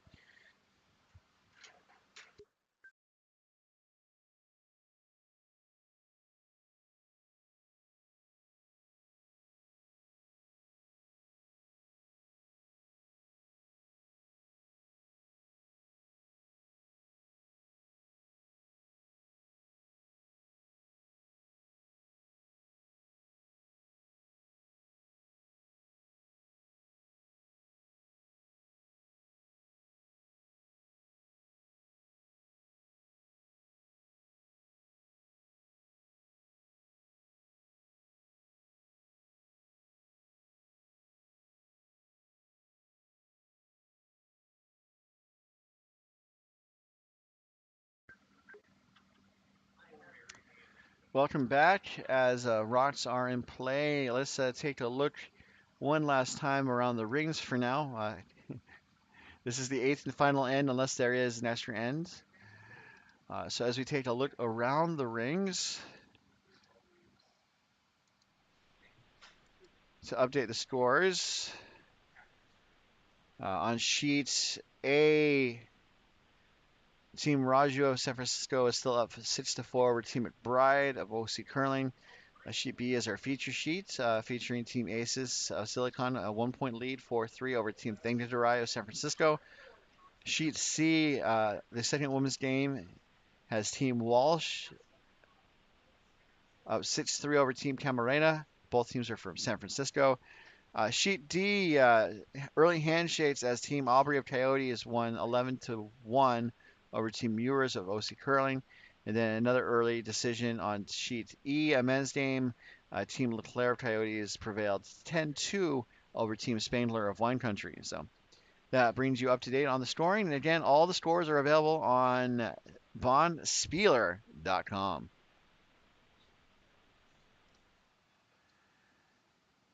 Back to the action here on our feature sheets. Rocks in play. We're underway here in the eighth and final end of regulation, with Thangadurai drawing into the rings and Asis putting up a center-ish guard. And now it appears that Asis is going to come close to drawing on top of that Thangadurai yellow, but it does miss it, going through the house out of play. So an unfortunate miss there from Jacqueline with her second of this end.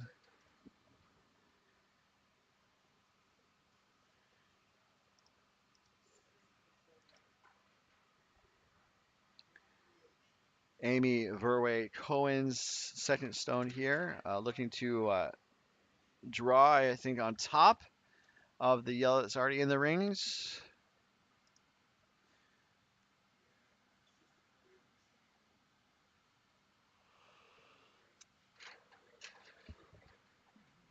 Looks pretty close.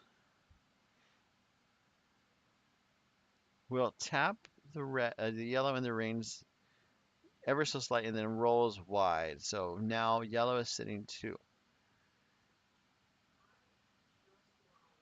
And that would be the decisive margin of victory if the end mysteriously ended right now, which has not happened in curling as far as I know.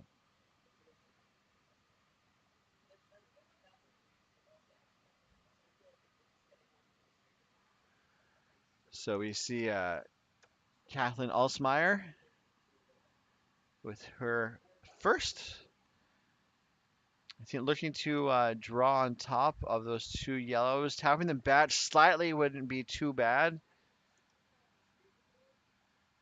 Sweepers are just kind of cleaning.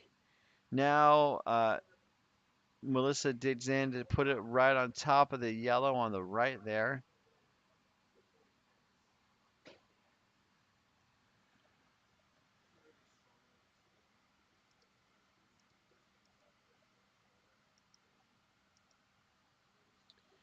So it looks like it is Thangadurai still sitting shot, but Asis has a blue just inches away.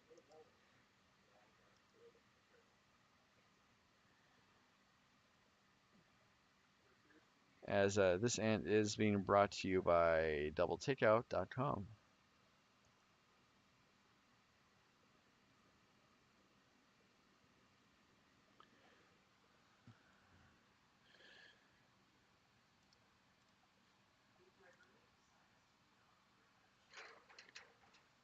I think Thangadurai would like to pop the blue out, and it's going to be right on the money there.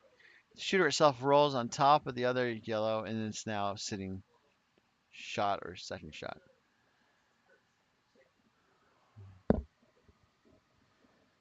So both teams still have their timeout if they want to think about how they want to play this end.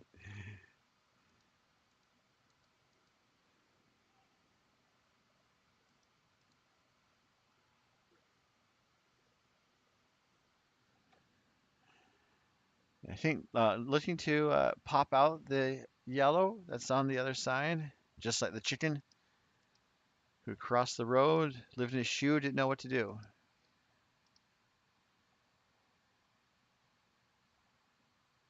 So it dislodges one of the yellows, and then the other yellow rolls wide to the right.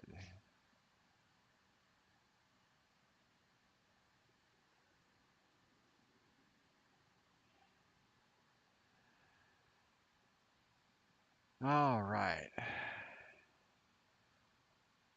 Getting back to the action here, we have Megan Armstrong getting ready to throw her second stone. Looking to chip out the blue that is in the house. I think is sitting second shot.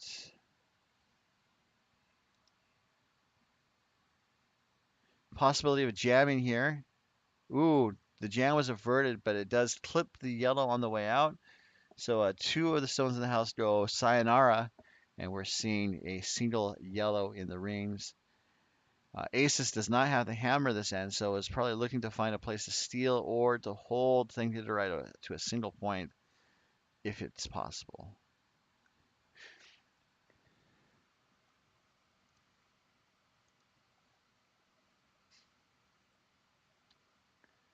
So I think looking to split the rings, I would guess.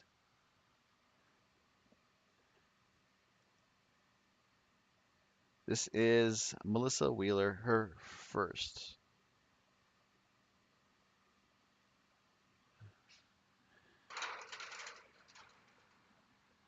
Has a little up weight. I think looking to maybe run the blue onto the yellow. If it doesn't over curl, but it might be over curling. Indeed, it does over curl.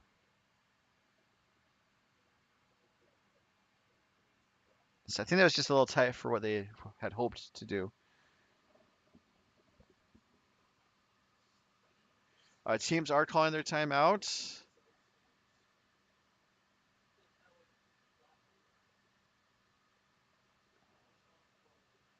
So as they take their timeout, let's think about the situation.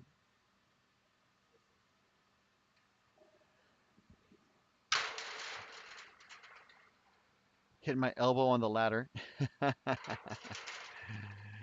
right, let's look overhead and see what they're considering here. So they need one to tie, two to win, three to tango, and four to, I don't know, who's to do.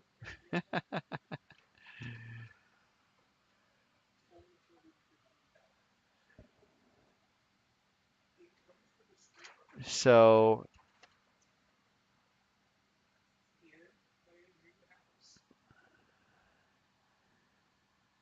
still a decent number of rocks to come.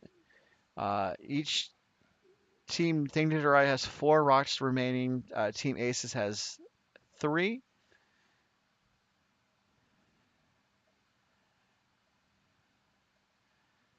So it looks like they might be looking to either protect the front. They were also looking at maybe splitting the rings and kind of coming. Well, I think they were looking at maybe kind of splitting the rock in the rings, if that such a phrase makes sense, where they would hit the yellow on the outside and maybe kind of tick them both back, just narrow the scoring area for Team Aces. So the decision's made. The squad makes their way down the ice for Claire Blaski's first rock of this decisive final end. Potentially decisive. We can't count our chickens before they hatch. And I think the call is to split. The potential downside is crashing on that blue guard that's tight to the house as Claire's first shot is away.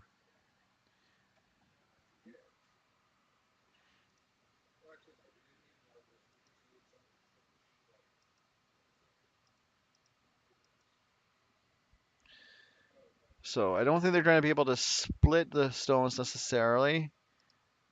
Oops. Oh, but they were able to split the rings, as it were. So Asis needs to try to prevent giving up more than one. Ideally, stealing would be like the dream, but the dream might not be alive right now. Speaking personally, the dream would like to take a nap. But we'll be back at 9 o'clock with bells on because they told us to wear bells. I don't know why.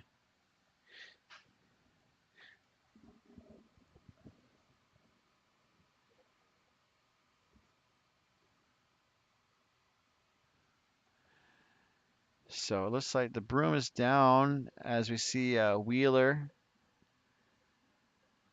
with a smooth release, just cleaning. I think hoping to be shot or be on top of the shot stone.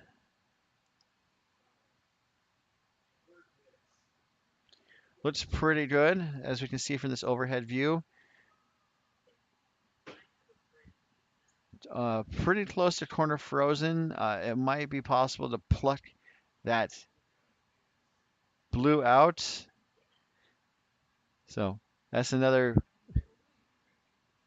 phrase I use a lot. Add it to your bingo card, folks.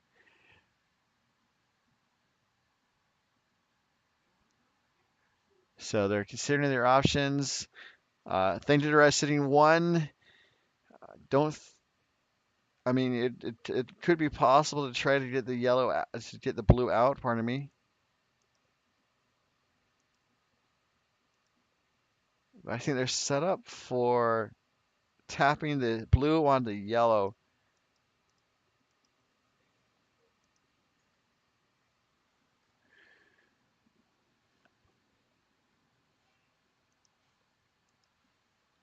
Now they're trying to coax it over, so they do. I think they do want to run the blue onto the yellow, perhaps. Gets both routes moving. The shooter rolls on top of the or in front of the blue in the rings. So there's a very lonesome blue biting the back button, but there's two yellows like ominous bullies looming over them. Or if you're in favor of Team Thangadurai, which they're both great teams. Okay, so Asis is calling their timeout. Um,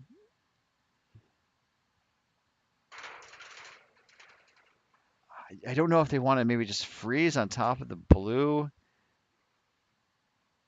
It's a pretty good situation they have there. They could also try to draw on top.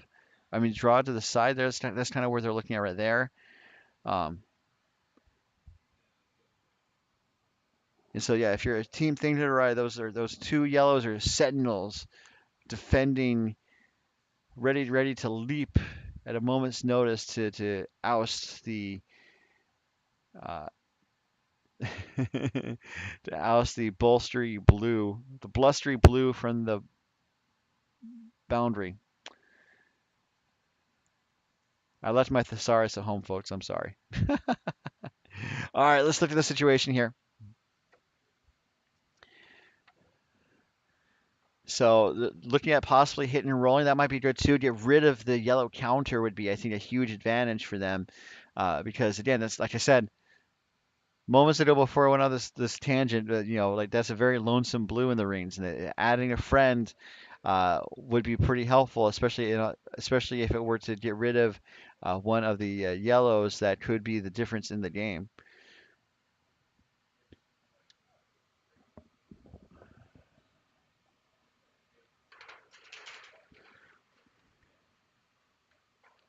So it does look like they're going to try to do the hit and roll as the timeout has expired.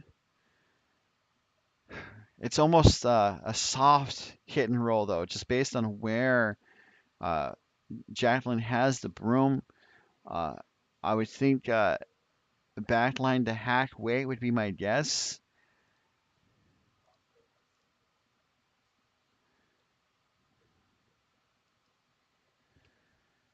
As we see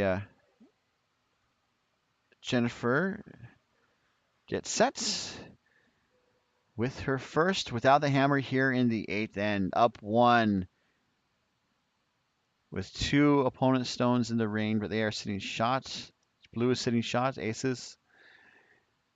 This does look to be close to back line. It's over curling, it looks like. So maybe look for a plan B. Maybe be second shot on the other side. Or that curled a ton. I got 14-4 in terms of the hog time, which with sweeping would have easily been T-weight. I thought it was going to be heavier than that. So now, because that stone over curls, Thangadurai has a hit, like run the yellow onto the blue to be sitting 3.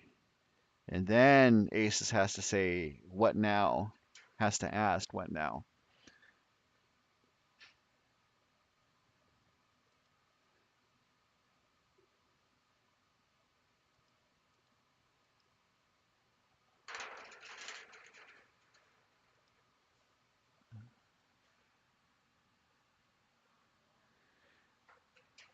So subs Thangadurai,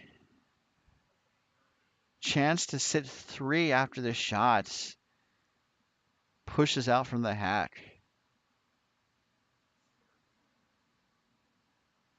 Weight looks pretty good. Looks like board weights.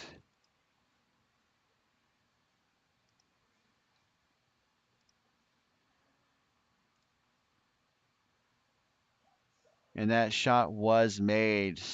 That was a great shot there from subs. And now Asis is facing 3 without the hammer. And not a lot of great options here. Maybe one of the better options is to just maybe try to draw, perhaps, or doubling those yellows out doesn't really help because then subs has a chance for 2 for the win. So like getting a little sneaky might be the call here. Also, those guards in front of the house are aces. So if she were able to kind of do a hit and roll off of that yellow, kind of similar to the shot that we were kind of contemplating with aces first. Maybe that can kind of get that blue stone buried and protected to be shot or second shot. But as it is, aces' shot is away. Let's see where this ends up.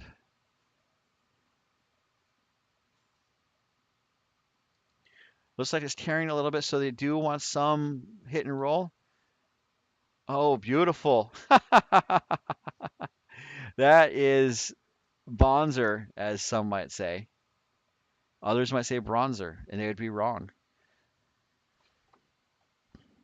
That's a Bonzer shot there, though. That hit and roll, very good weight there. Uh, I thought they would have thrown like a little bit more, but it got the contact it needed off of those yellow stones. And now Thangadurai still has a shot for 3 or 4, though. Just they're lining up that run back just to the right or below the center line. Need to hit it just to the right of center, just below the center from this view. And if they pop it out, they get their win. Interesting setup here in this very last end of regulation. And it seems unlikely that we're going to see an extra end, but I may have just jinxed us. uh, but a shot for the win. Subs Thangadurai stepping into the hack, looking to pop out that ace shot stone for 3, 4, and the win. This is it. The last shot's coming here in the 8th end.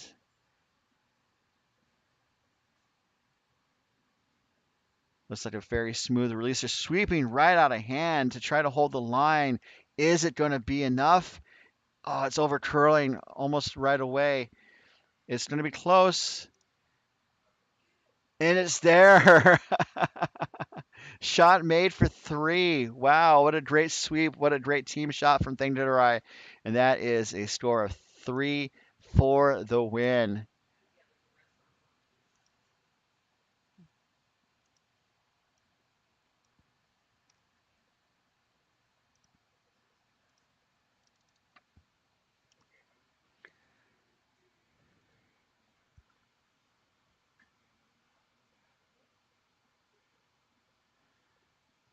What a great shot. I mean, Aces had a really great shot to really put the pressure on Thangadurai, and subs answered with a brilliant run back 4-3 and for the win. So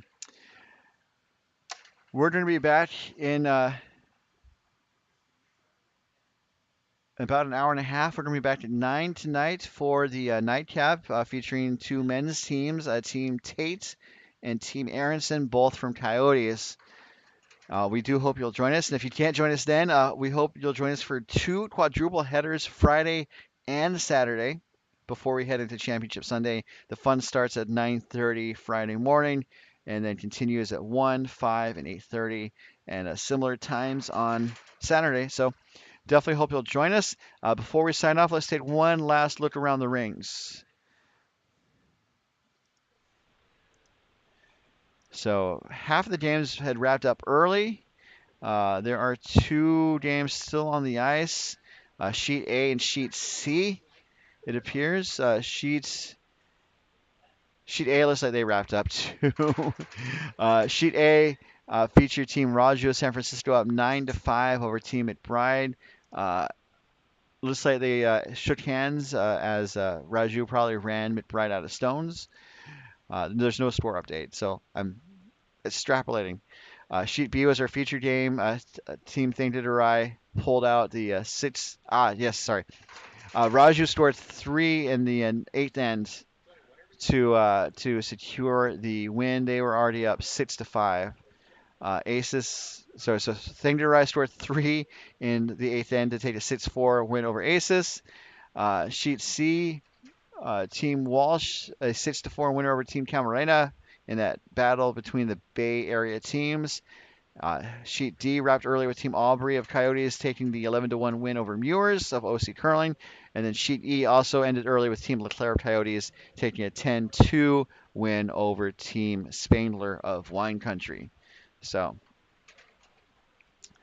that is going to wrap things up for this game here at the 2025 DoubleTakeout.com MoPac Championships.